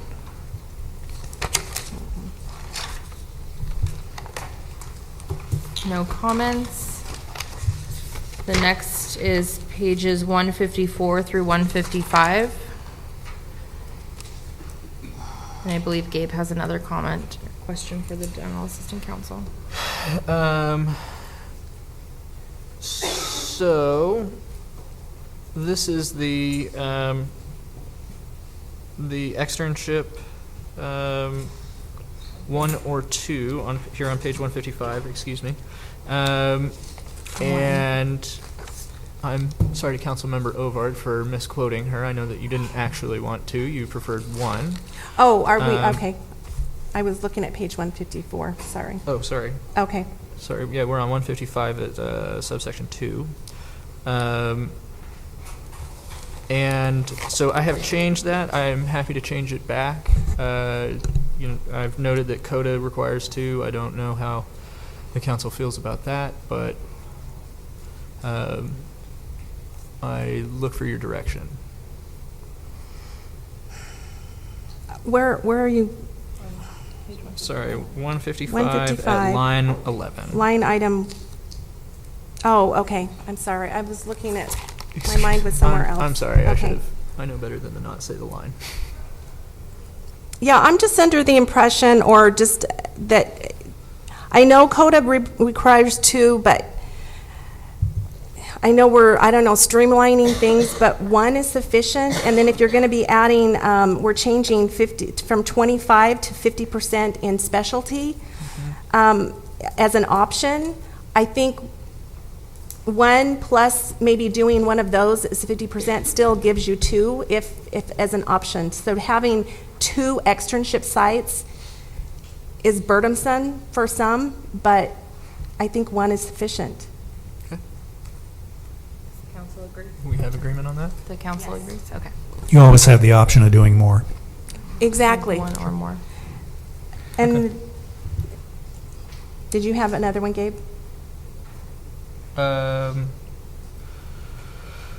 So, this section covers clinical instruction, but not laboratory instruction. There is provision for laboratory instruction above this. It would be on page 154, line 38 through 40. Are you talking about externship or back in the school, the clinic? No, this would be laboratory instruction. Okay. In the externship? I'm not sure.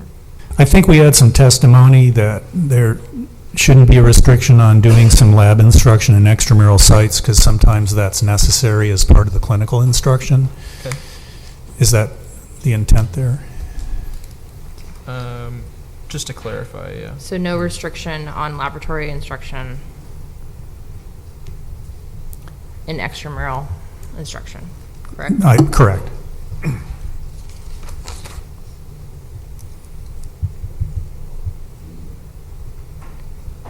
Okay, staff will make a note.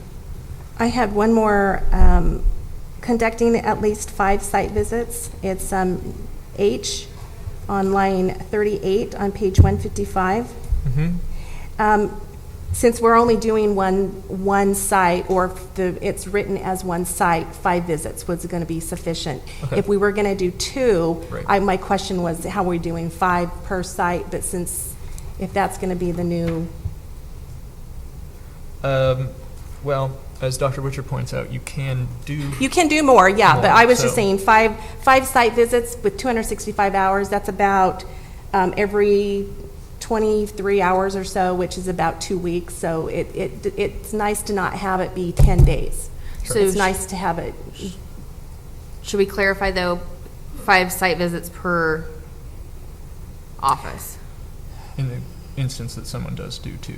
Well, if you're only doing 50 hours or 50% of it, 5 site visits within a 3-week period, it's pretty tough. Okay. So 5 total spread across. I think is 5 fine. total would be sufficient. Okay. Cool. Any other comments on page 155?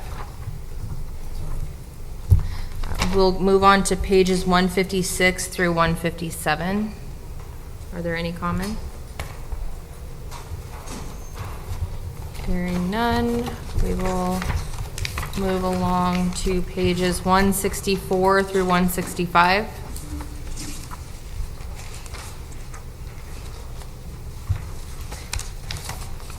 Hearing no comments, pages 166 through... Wait, Oh, I'm sorry. sorry. I have to read my notes, going fast. Okay. 165, sorry, on line number 6. When we were doing our July meeting, we said not required. A dentist was not going to be required on site, and now we're saying it is required, but a program doesn't have to hire a dentist. So it's kind of contradictory there, and having a dentist on site for sealants is burdensome. If you've got your prescription and you have the means to do it, faculty know. I mean, faculty have been trained in being able to perform this. It's not an irreversible function, Pitt and Fisher. And there was one comment where if it's too high, too overfilled, what do you do? There are ways to get that done as a dental assistant that you can do that. It's one of our duties that we can do. Use a cleodiscoid, or when it said needing a burr to reduce it, that's not necessary. But I don't think a dentist is needed for oversight during clinic instruction. Okay. Presumably the programs would have a relationship with a dentist, and Right. if they had an overfill, they could refer the patient out. Exactly. All right, so we're going to remove that requirement. And then we also took out on line number 9 where there was a written permission letter and we need a prescription. So was there a reason why we took that out? I don't recall that being even an issue. A written letter, does it have to be on letterhead, or can it be, can we add that back in, or does it have to be a prescription? That's at the will of the council. Because I know some will send x-rays, they'll send intraoral pictures to a dentist through email and get an okay back.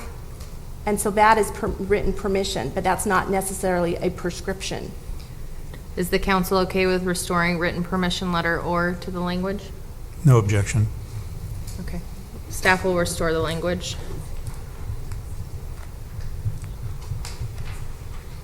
Any other comments on page 165? Yes. Actually, no, this is not the part. This is just giving us hours and definite training and definite hours for the course. That's fine. Pages 166 through 167.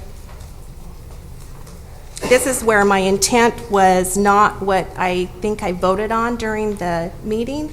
My intent was 16 teeth, but not as the final exam or not as a preclinic exam. So it would be like you know how in x-ray we have certain lab things we're supposed to do, and then we have a preclinic or a clinic examination. So similar to that, I think it'd be good to have 16 teeth be what we have to do, but maybe 8 of those have to be lab. We're doing those on typodonts. And then 1 preclinic would be the typodont, the simulated head, and then as a examination, 1 patient with 4 teeth. But do we have to stay posterior, anterior? Can they be 4 teeth anywhere in the mouth as long as they've been prescribed by the dentist? Could I just ask, through the chair, so as it's described here in the comment box, no less than 12 teeth, no less than 2 patients, at least 1 application per quadrant using a typodont or simulation device, and at least 4 applications on posterior teeth in each of the required 2 patients. Is that not what you want? No. Because I think that would be good. Well, I think 2 patients is a lot. I think we have 4 now, and that's way too much. I think 1 patient as the final exam is sufficient. All we're really trying to do is know how to fill, but we've practiced that. What about the simulated head, where that's going to be one of the exams, but the patient, it's really having that experience to be able to control moisture control, be able to work with saliva, work with the tongue. And I think that 1 patient experience is sufficient for that. Not a lot of RDAs are doing sealants as much anymore. A lot of the dentists are having them done on pedo teeth rather than permanent, coming from advisory boards and from, talking to the dentist about what they would want their RDAs to be able to do. Sealants is we need to do it, but to be able to have it done, I think 2 patients is too much. So then staff would need direction on exactly what the language should state. Does the council have feedback? 2 practice, 1 typodont head, and 1 patient exam. But there's 16 teeth. So that's where I think I got the 16 teeth. So Sarah, and please correct me if I'm wrong, counsel, from what I'm hearing. So right now it states no less than 2 patients. Yeah. Would we change that specific statement to 1 patient? But by doing that, does that take away the simulated, or no? The goal, from what I'm hearing, is to get to 1 live patient only in the verbiage. So there's 2. Well, I would suggest if you do that, you go to 8 teeth in 1 patient and not restrict it to particular quadrants, because that always is problematic. 8 teeth for 1 patient? You're going to Yes. have a hard time finding 8 teeth in 1 patient. It's hard to find 4 teeth in 1 patient.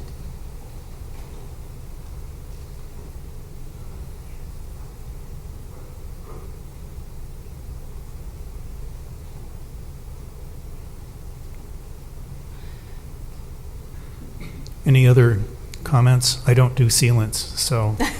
So I do think 1 patient is sufficient. Okay, so. One patient is sufficient to Let me test. just clarify. Are we looking at the language that's in the actual text on lines 14 through 20, or are we looking at the language that's in the comment that Gabe made on the The side? language in the comments. Okay, so we'll start with no less than 12 teeth, no less than one patient. So no less than 12 teeth, is that as an exam, or are we looking at total in the program? That would be the total, including the practical exam. Oh. I believe this number 5 This is refers the to the practical practical exam. Yeah, exam. so 12 teeth is impossible. Okay, 8 teeth is impossible. 4 teeth on a Four, practical should be exam four. would be sufficient. so no less than 4 teeth, no less than one patient, and then we get to at least one application in each quadrant using a typodont or simulation device. And is that language sufficient? Yes. Okay. And at least 4 applications on posterior teeth in each, of the 2 required life patients. So 1 required patient? And posterior teeth is fine, 4, because you're not saying it has to be 1 in each quadrant or a molar or premolar, you're just saying 4. We were having a hard time finding 4, in each quadrant, but if you have 4 teeth, that's perfect. Okay, so just changing it to 1 required life patient on that? Yes, Okay. that line Yes. changed to 1. Okay, so we have 4 teeth, 1 patient for in the comments, and that's the language we will amend? Yes. Okay.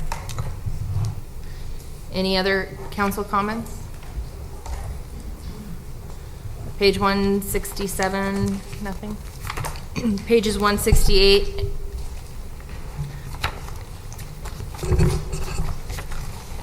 Then we move to pages 176 through 177.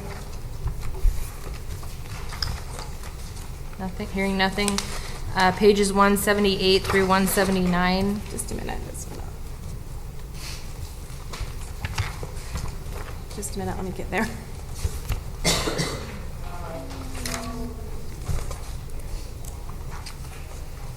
Okay.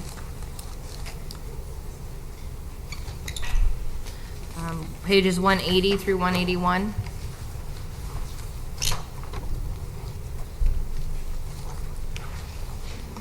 Then we move on to 187. 186. No, 187. Oh. 190. Oh, wait, there's nothing No. on that, sorry. No, I'm sorry. Excuse me. Page 196 through 197.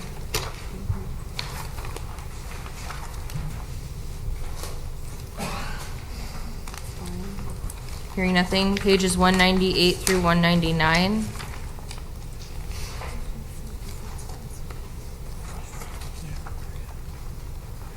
On page 200, there's one tiny amendment. Then we move on to pages 204 through 205.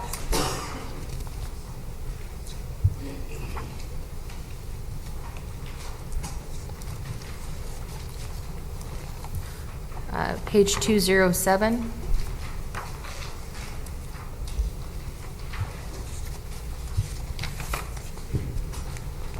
(208).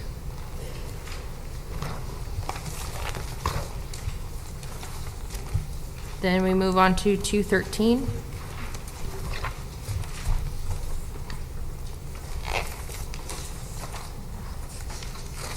(214) through 215.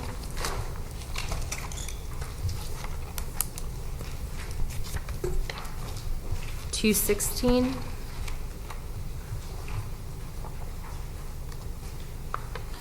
Then we move on to 218 through 219.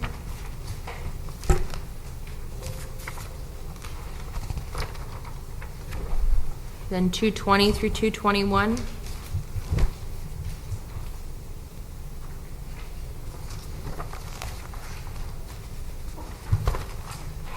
Moving on to page 222.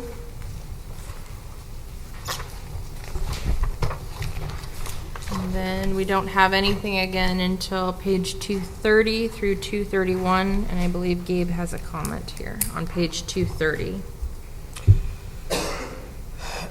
So there has been comment of in the interim that we needed to have the ability to accept on-the-job training.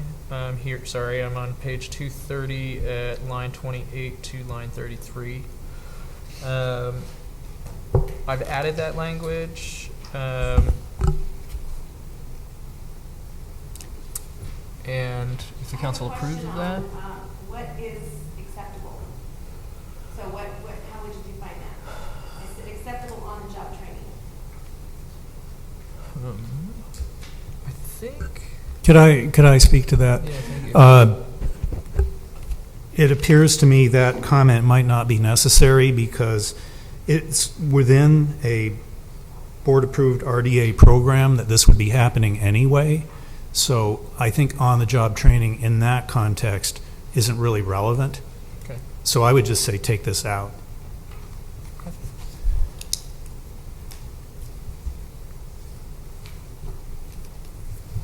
Is the council in agreement?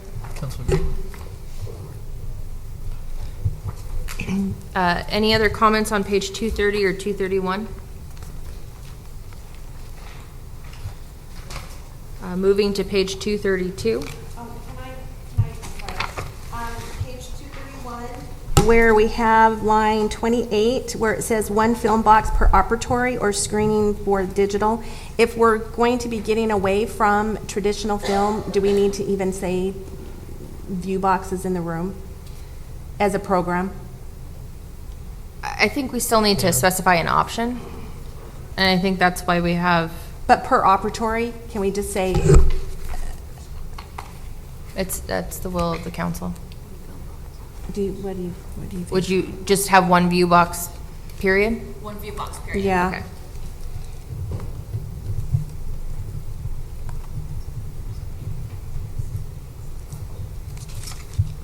Any additional questions? Are you on page 232 yet? Not yet. 232. Now we are. I don't know if it's under the healing arts or if it's under this section, but are we still requiring a doctor's prescription or not? There's nothing in here that I saw. We'll get to that. Okay. And then didn't we have some where we have to do an examination on radiation safety before they can even expose film, and I didn't see anything on a pre-exam, or not a pre-exam, but a pre-exposure, and then even a final exam. So I thought we did at one point, but I didn't see that anywhere here. So include a pre-exposure exam.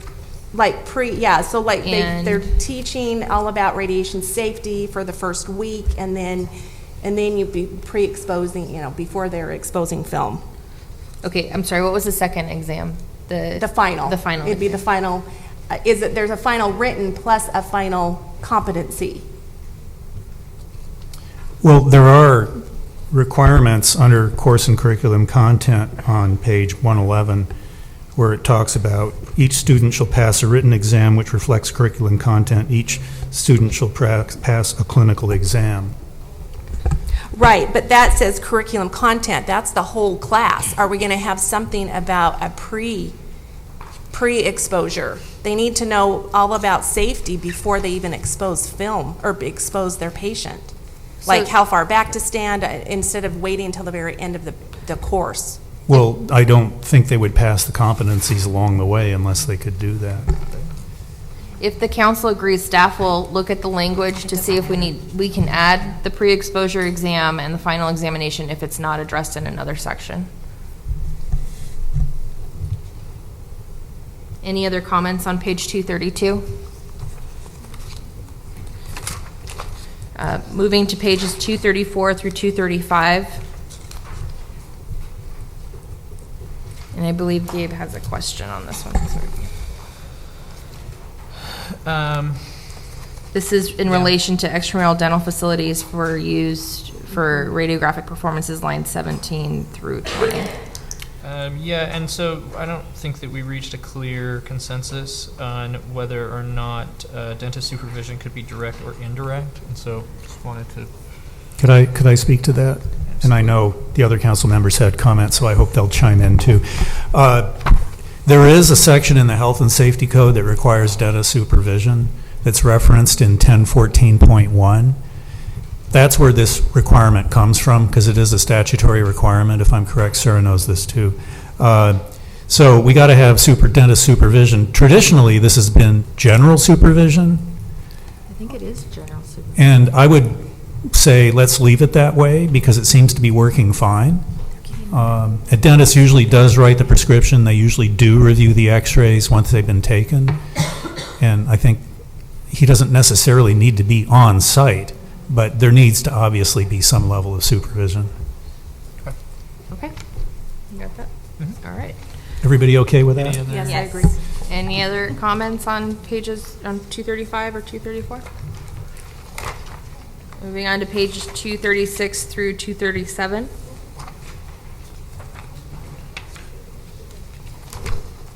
Hearing no comments, we will move on to page 241.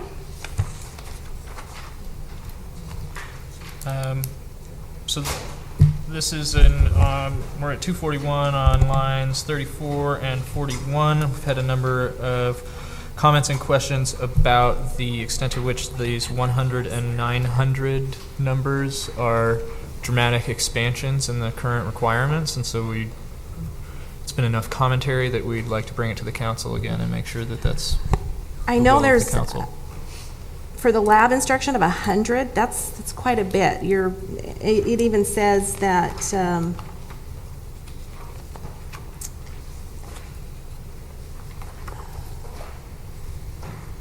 I know that there was some concern about the number 100, where 100 came from. I know, and it says here that it was from other language. On number 3, the simulated clinic instruction, we're 900 teeth, and it even says it's 20-fold. Why the jump? That's huge. Is that an error, or? This was language that was proposed from an RDA EF program provider, so, and to my knowledge, I don't know that we've received any additional comments from EF programs relating to this. So at this point, we could leave it, and then if it's initiated, there's, again, the opportunity for public comment, and we can address it then with the board,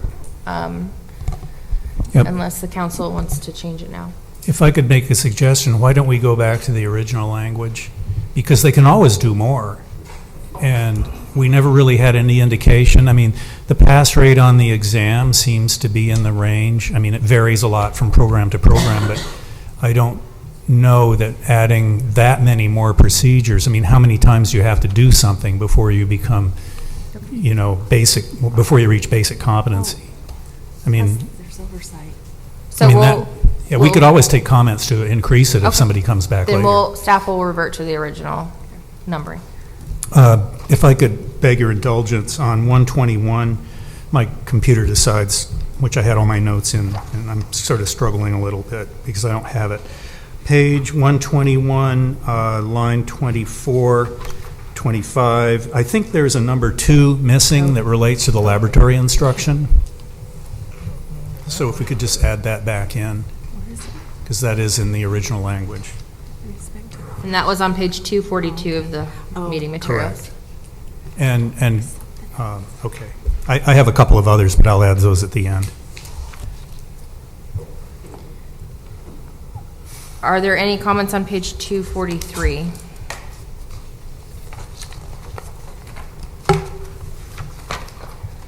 Next is page 244.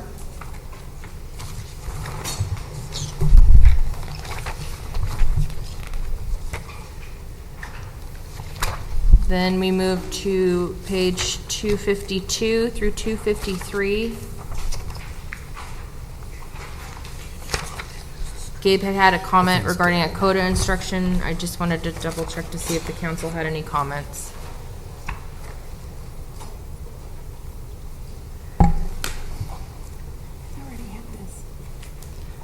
Do we want to lay out admission criteria similar to CODA's requirements? I thought we already, don't we already?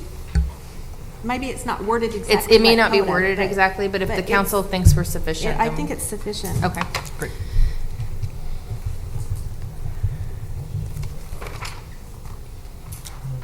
I don't know that we That need was to do somebody anything on else's comment. We're good. 254 through 255. I think we're okay. On page 256, do we have any comments?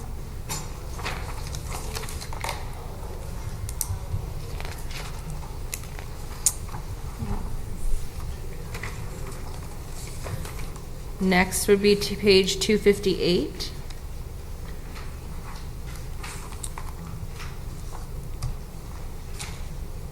Hearing no comments. Moving to page 260.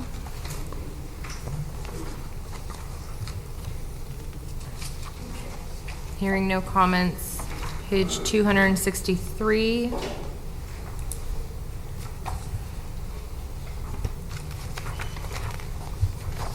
No comments. We'll move to page 266. These are all clarifying, I believe. Moving to page 269.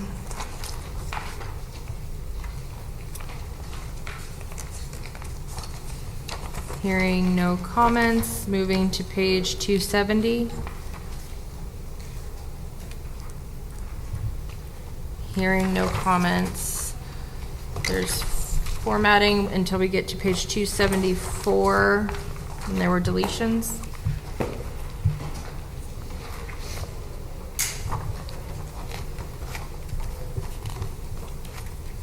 And that concludes the changes that were made since the July 2019 meeting. Are there any additional dental assistant council comments? I'm sorry, it's hard to go through this and find the exact sessions, but under the orthodontic assisting, the language that they need to file a certificate of compliance is related to the ultrasonic scaling and not the OA. So that's just a technical correction. Under infection control, in the old language, you didn't need a license to teach that. In other words, a DA could teach it, and there was kind of an exception allowed under infection control. And I would suggest that be retained unless anybody has an objection to that. Because I think, it's not a licensed duty doing infection control. So you could bring in a DA, maybe. Some of them are really good at it. And you wouldn't necessarily have to have a license just for that one duty, because it isn't a licensed duty anyway. I didn't understand what he meant. License with. Okay. So at this point, staff is requesting if the council feels comfortable with the language in its current format, and again, this will never be a perfect product. We're going to work towards the perfect product in the final rulemaking. If the council feels comfortable at this point, we're asking that you direct staff to prepare the language. We're going to need to submit it to Michael for his legal review, prepare the forms to be incorporated by reference, and then present this to the board at the February meeting for the purpose of initiating the rulemaking package. And just as a point of clarification with the regulatory process, should the board initiate the rulemaking in February, Gabe would then need to go to the office and prepare all of the initial rulemaking documents. We would submit it to the Department of Consumer Affairs for it's called the pre-notice review process now, where it would be reviewed by the department and agency prior to it being filed with the Office of Administrative Law. Once it's filed with the Office of Administrative Law for the purpose of publication, there would then be a 45-day public comment period in which the board would accept comments from stakeholders. Staff would also do another review. The board would have an opportunity to respond to comments at that meeting as well. And so at this point, we're asking for a motion to move it along if the council feels comfortable. I'd be happy to make that motion. I second. Just procedurally, do we need public comment at this time? Public comment?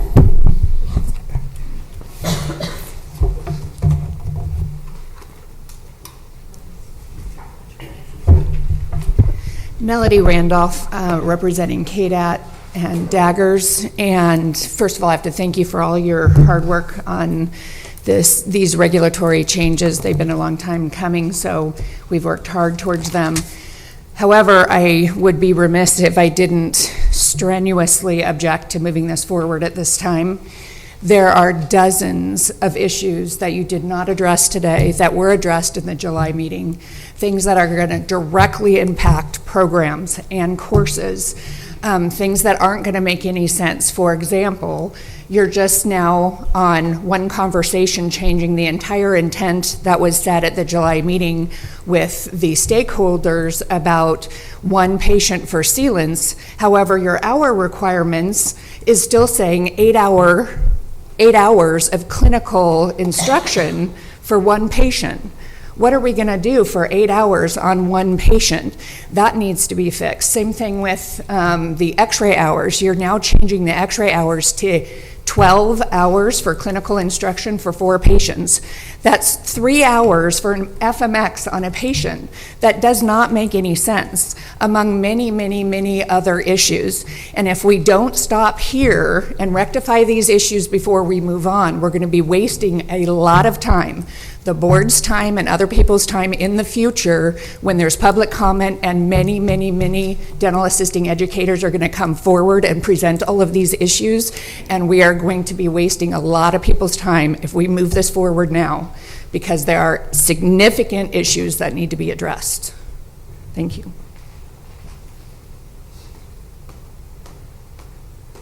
Any other public comment?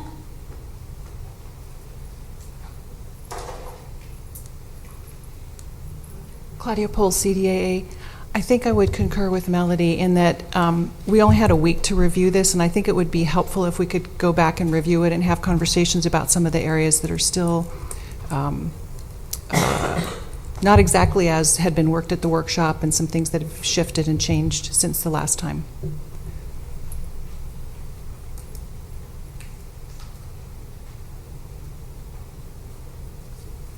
Seeing no further public comment, can we call for the vote?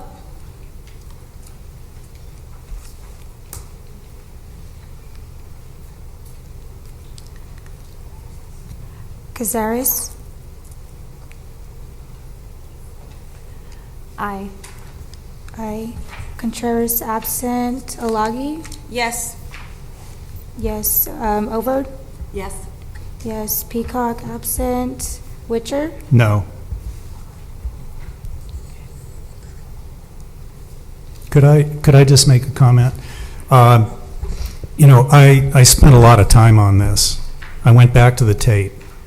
I looked at the tape. I read the minutes. The minutes are very accurate. The tape corresponds to everything that's there. We got done early at the workshop on the 26th. I kind of wonder a little bit about how well our process is working and how people are being timely about getting their comments in. Now, I would agree that this product, you know, we identified some items. This would have been a really great time to come forward with those comments. We probably could have worked through a lot of them. I mean, I don't know that we have the time on this agenda to go back and revisit them. I would just say, you know, we hold these workshops for a reason. If you don't get your comments in, you're going to wind up with a thing moving forward, and you're going to have to avail yourselves of a later opportunity. But on the other hand, I voted no because I want to be sensitive to your comments, but I see the other council members didn't agree with me, so that's fine. And I'll make the comment too. At some point, we've had a lot of workshops, we've had a lot of input. At some point, it's good to start the process because that will allow people to afford us additional comments that have to be responded to in writing. So at some point, it's good to get this going and get it launched, but it's obviously not the last opportunity for stakeholders to make comments. It will just be in the formal process where their comments need to be in writing.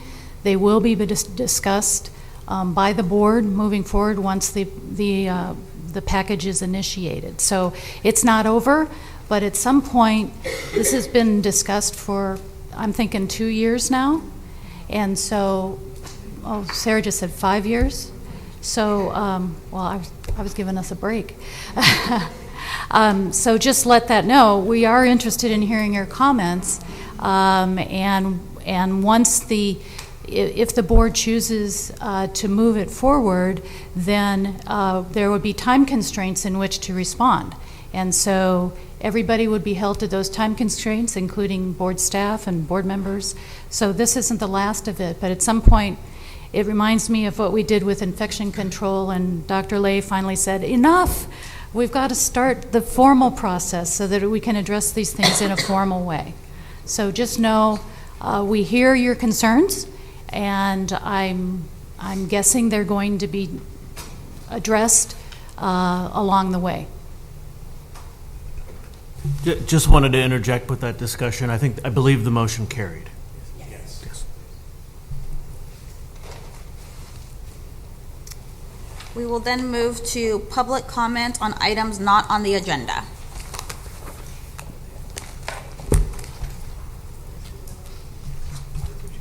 Seeing none, future agenda items.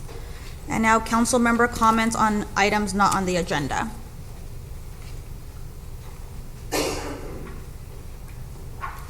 Seeing none, 11:25, the Dental Assisting Council meeting is adjourned.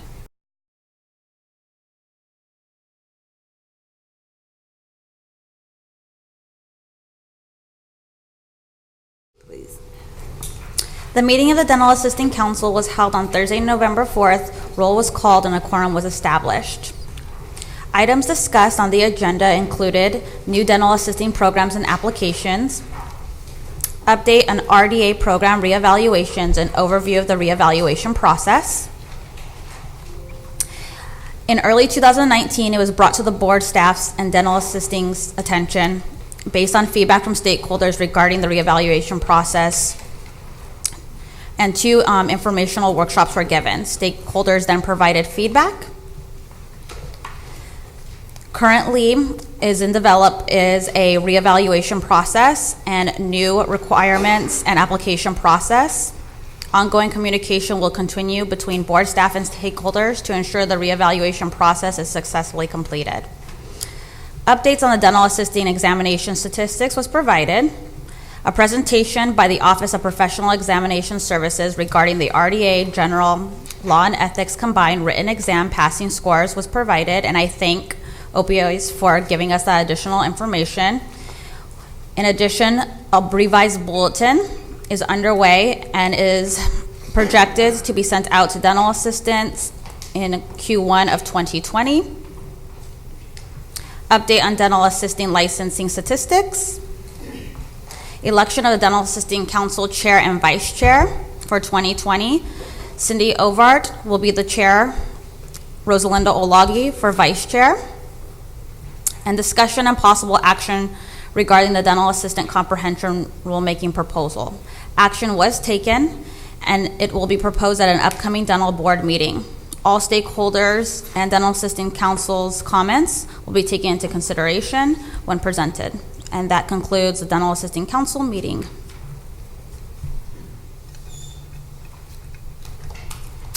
Well done. Okay, thank you. Is there a motion? I'd like to move that. Okay, move Witcher. Second, Chappelle Ingram.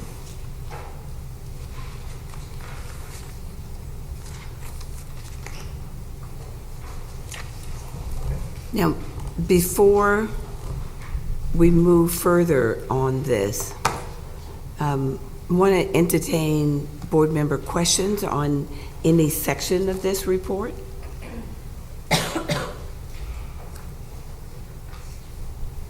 I would just like to emphasize that I'm glad the board members were in the room during this discussion, because this essentially was the launching point of what you're going to be dealing with in the future.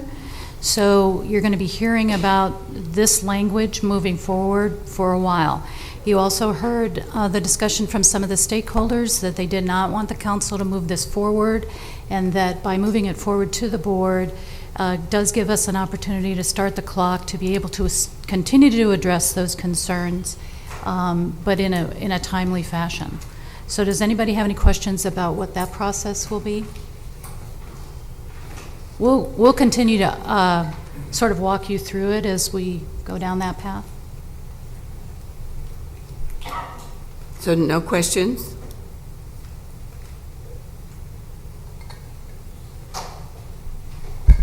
Pacheco, I would just encourage stakeholders to provide information to the board for consideration. Okay. Anything else?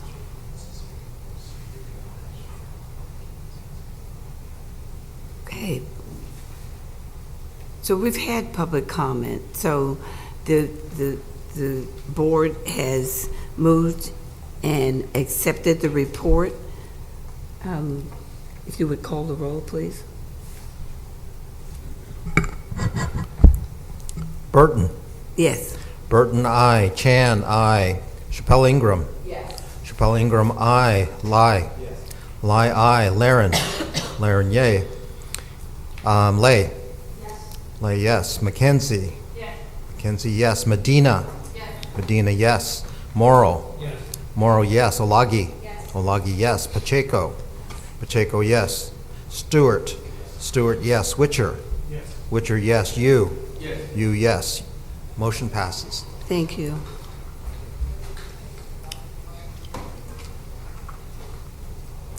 Our next item is item number 7. Discussion and possible action regarding appointment of dental assistant council member. I'll take that. Karen Fisher, Executive Officer. Jennifer Rodriguez, who was a member of our DAC, unfortunately resigned from her position. She held the position of RDAEF on the council. She took a new job which was going to restrict her ability to continue to participate and take time away from the job. She wanted us to convey her mixed emotions in that she's happy to start a new job, but she really was feeling part of the family, and she was actually, loved the involvement in the discussions that occurred at the DAC meeting, so she will be missed.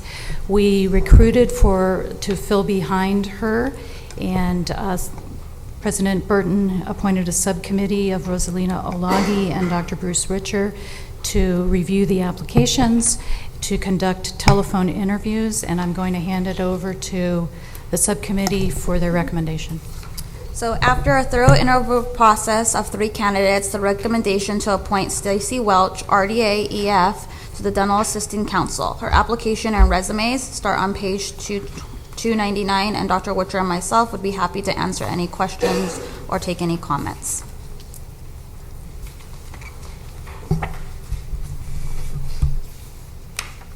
Any questions?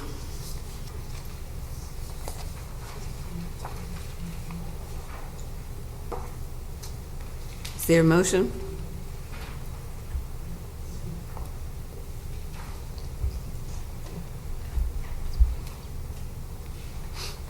Move to accept Okay. committee recommendation. Morrow, second. Move Witcher, second Morrow.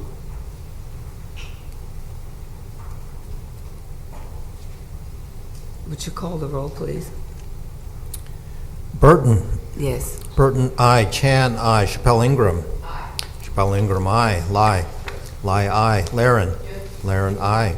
Lay. Lay, yes. Mackenzie. Mackenzie, yes. Medina. Medina, yes. Morrow. Morrow, yes. Olagi. Olagi, yes. Pacheco. Pacheco, yes. Stewart. Stewart, yes. Witcher. Yes. Witcher, yes. You. You, yes. Motion passes. Thank you. Thank you. So that means you're staffed up now, huh?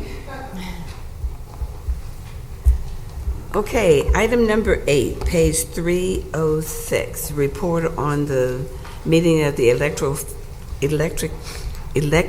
facial cosmetic surgery permit credentialing committee. This is Dr. Bruce Witcher. As you know, I'm the board liaison to the Elective Facial Cosmetic Surgery Permit Committee. Just for information, this committee meets sort of on an as-needed basis to review applicants for single-degree oral surgeons who wish to apply for a 1638 permit that allows them to perform elective facial cosmetic surgery. We met on October 9th, 2019 via teleconference. This committee has a lot of really high caliber members, and they do a really good job in vetting these applications. We reviewed one application, and our recommendation to the board is that the applicant, Jean Hoon Ha, which he requested unlimited privileges, Category 1 and Category 2, which basically is a unrestricted cosmetic surgery permit according to these categories. We recommend that he be issued an unlimited Category 1 cosmetic contouring of osteocartilaginous facial structure, which may include but not be limited to rhinoplasty and otoplasty. We recommend that this approval is based on evidence that he is in fact a candidate for board certification by the American Board of Oral and Maxillofacial Surgery. So the committee requests that the board accept our report and issue, I guess we can take these together because they're kind of one and the same. And the board will then, upon your vote, direct staff to issue Dr. Ha May a elective facial cosmetic surgery unlimited Category 1 permit contingent upon receiving proof of acceptance for candidacy by the American Board of Oral and Maxillofacial Surgery. Okay. Is there a motion? Morrow, move to approve.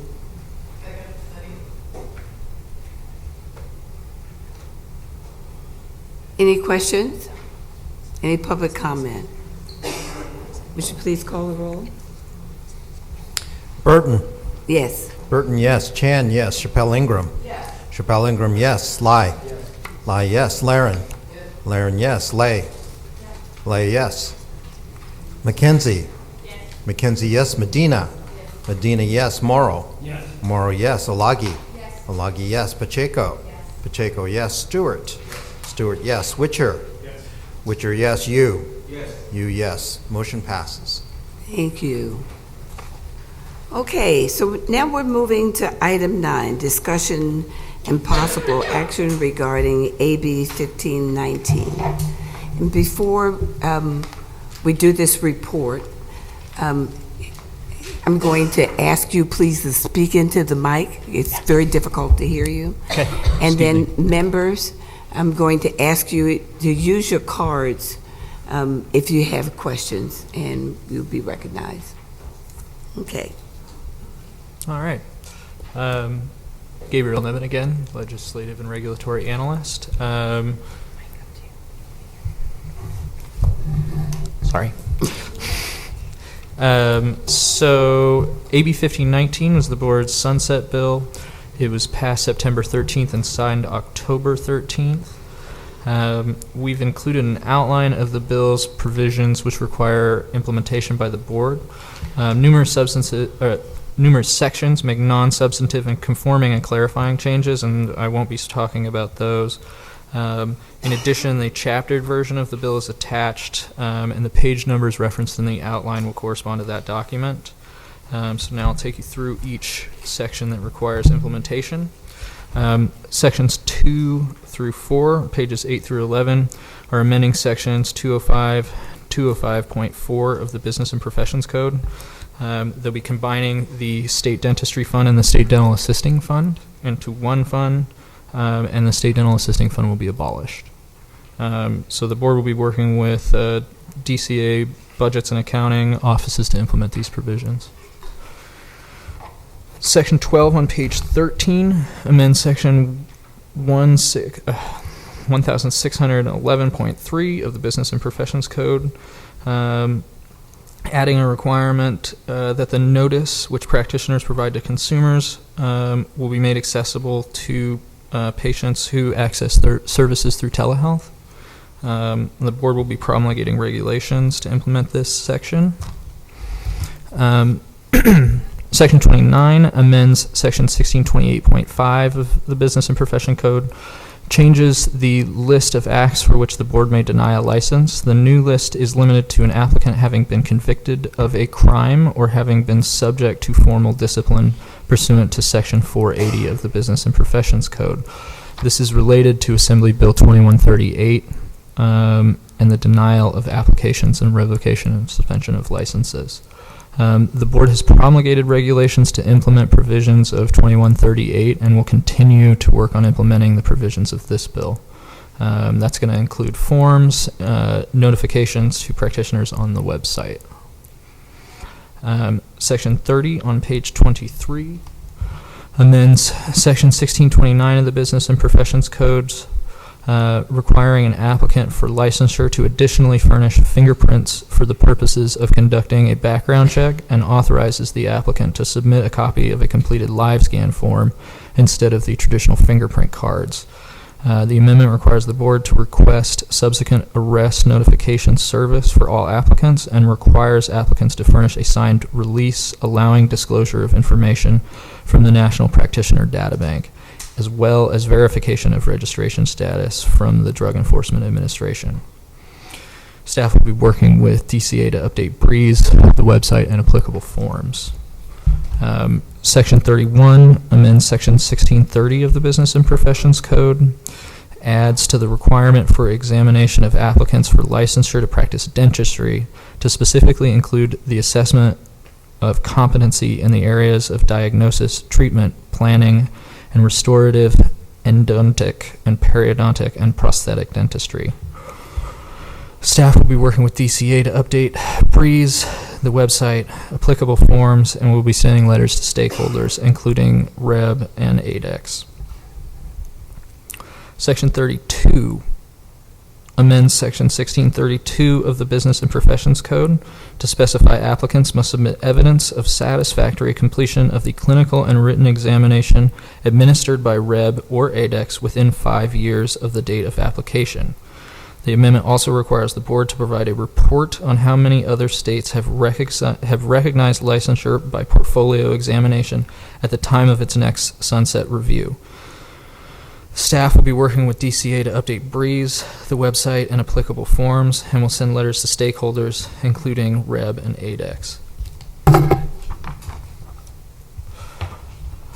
Section 34 amends Section 1634.1 of the Business and Professions Code, and it amends current law to add the requirement that an applicant have completed the clinical residency program and receive a certification of completion within 2 years of the date of their application for licensure. This amendment also changes the requirement that the board approve the applicant's dental programs to a requirement that the programs be approved by a national accrediting body approved by the board. That would be moving our accrediting process over to CODA. Staff will be working with DCA to update Breeze, the website, and change the applicable forms. We will also send letters to stakeholders. Section 35 amends Section 1636.4 of the Business and Professions Code.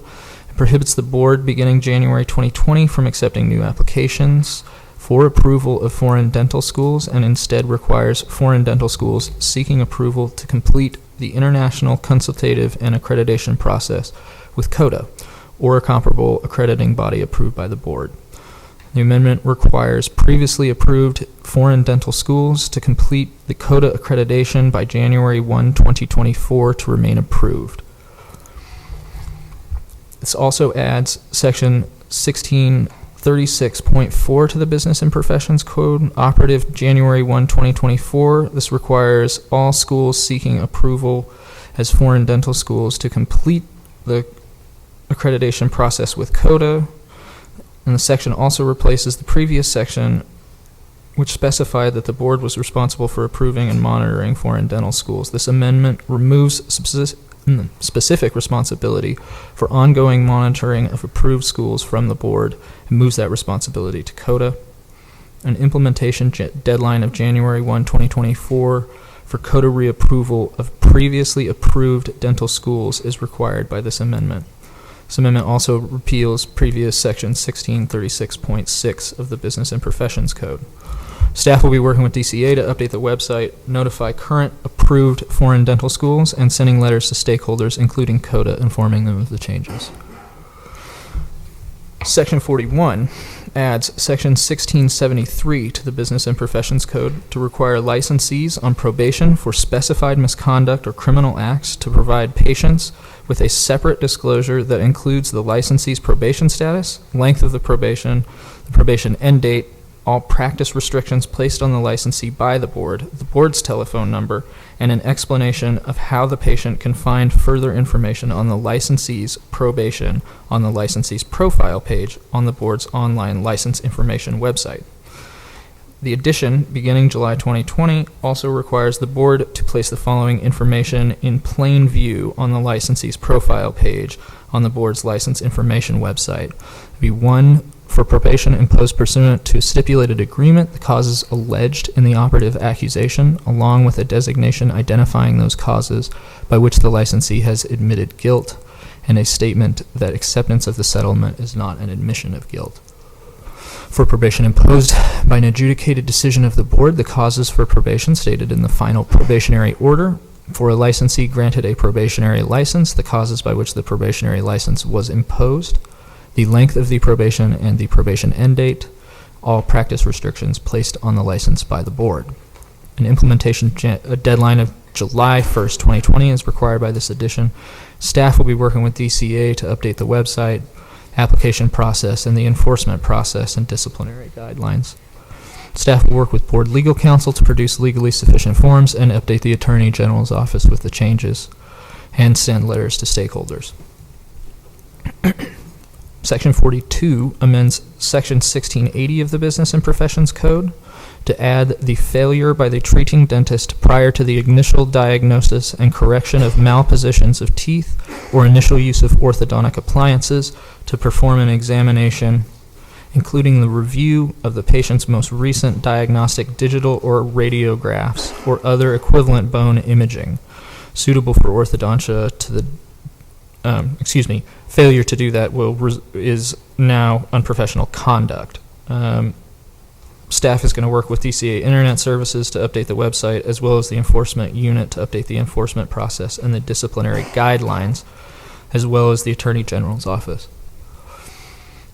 Section 43 adds Section 1683.1 to the Business and Professions Code. This specifies that an individual, partnership, or other entity that provides dental services through telehealth shall make available the name, telephone number, practice address, and California state license number of any dentist who will be involved in the provision of services to a patient prior to the rendering of services, also when requested by a patient, and failure to do this will constitute unprofessional conduct.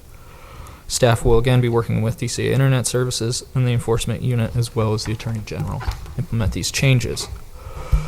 Section 44 adds Section 1683.2 to the Business and Professions Code, prohibiting providers of dental services from requiring a patient to sign an agreement that limits the patient's ability to file a complaint with the board.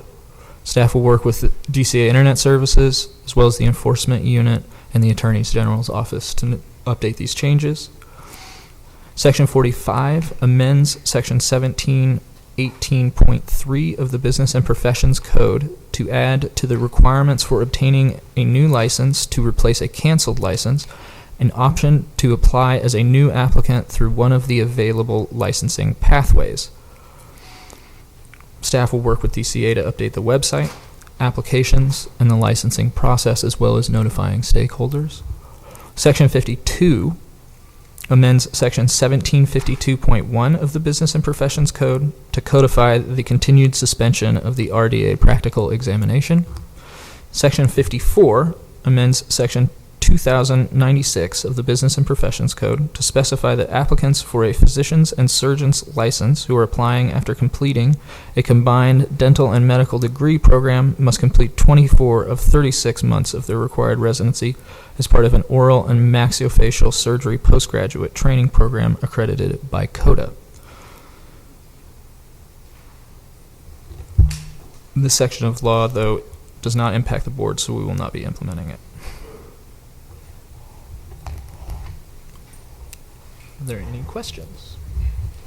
Okay. Admiral. Okay? Yes. I have a couple of questions, if I can. On page number 2 of your report, under section 30, 1629 authorizes the applicant to submit a copy of a completed live scan. Is that a requirement or an option?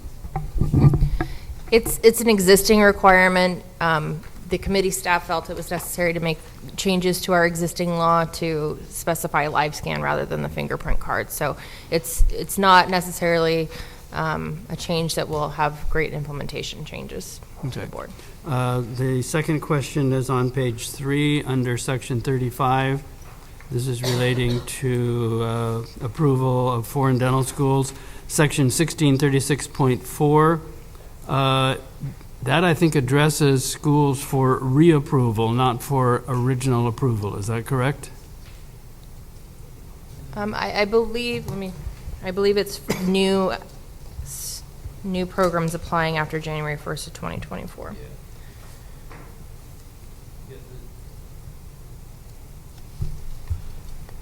That's for new programs applying after the old cutoff date that's covered in the section above it. So on page 340 of the meeting materials, there are 2 sections of 1636.4. The second is operative January 1st of 2024. It's on page 28 at the top of the chaptered bill, middle of the page, and it's relative to new schools applying for approval on or after January 1st of 2024. Just a legal point, it's California code style to actually have 2 sections with the same number in the code for periods of times where one is what they refer to as sunsetting, and the other is the sunrise section that takes effect on a later date.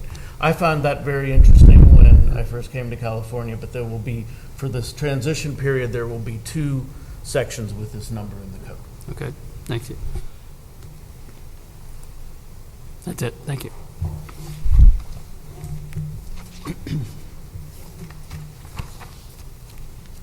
My question is for, in the area of Section 31 and Section 32, and it does specifically name ADEX. Are we accepting ADEX as an exam already? The board will be discussing that tomorrow, but the code sections that were amended do specifically reference ADEX in the event that the board does accept ADEX. So that was placed prior to us even accepting it? Yes. Okay, thank you.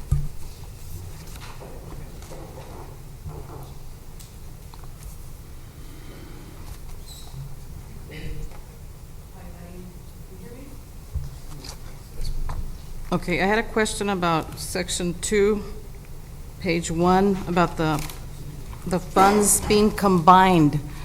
Is there still going to be a way to see line items to know if we ever have a question, how much is going to be spent on assisting and how much is spent on the dental fund? Are we going to be able to go back and look at that? Yes, we're going to be working with DCA Budgets and Accounting Office to make sure that we're able to extract data for revenues and expenditures, at least between the 2 programs, if not by unit. Okay, thank you.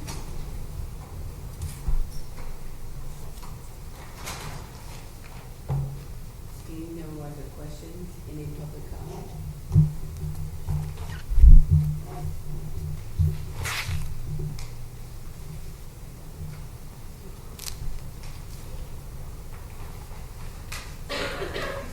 Yes, please. Carolyn Veal Hunter. I'm just curious, in a couple of sections you specifically... Is your mic on? Carolyn Veal Hunter. Is your mic on? Press the bar. Push one time. Carolyn Veal Hunter. I just want to clarify, in a couple of the sections you specifically state that there's a need to promulgate regs. In other places, you just indicate changes to the website and doing updating information. So I just wanted to clarify, which are those the only sections you'll be promulgating regs in?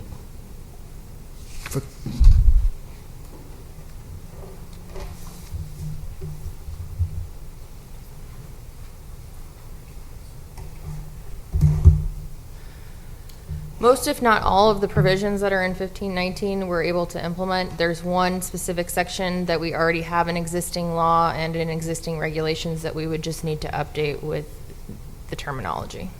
And one particular section, and that's the section that was pointed out in this memo.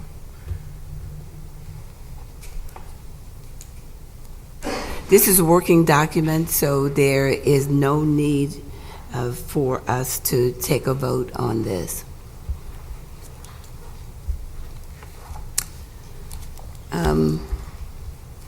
Amazingly, it's 11:56, and we were going to break for lunch at noon, so we're going to break for lunch now. You have two cards here, a blue one and a white one. If you would, please, when you go to lunch, take your white one with you so that the staff can, restaurant staff can see who you are to get you your food. We will recess until 1 promptly.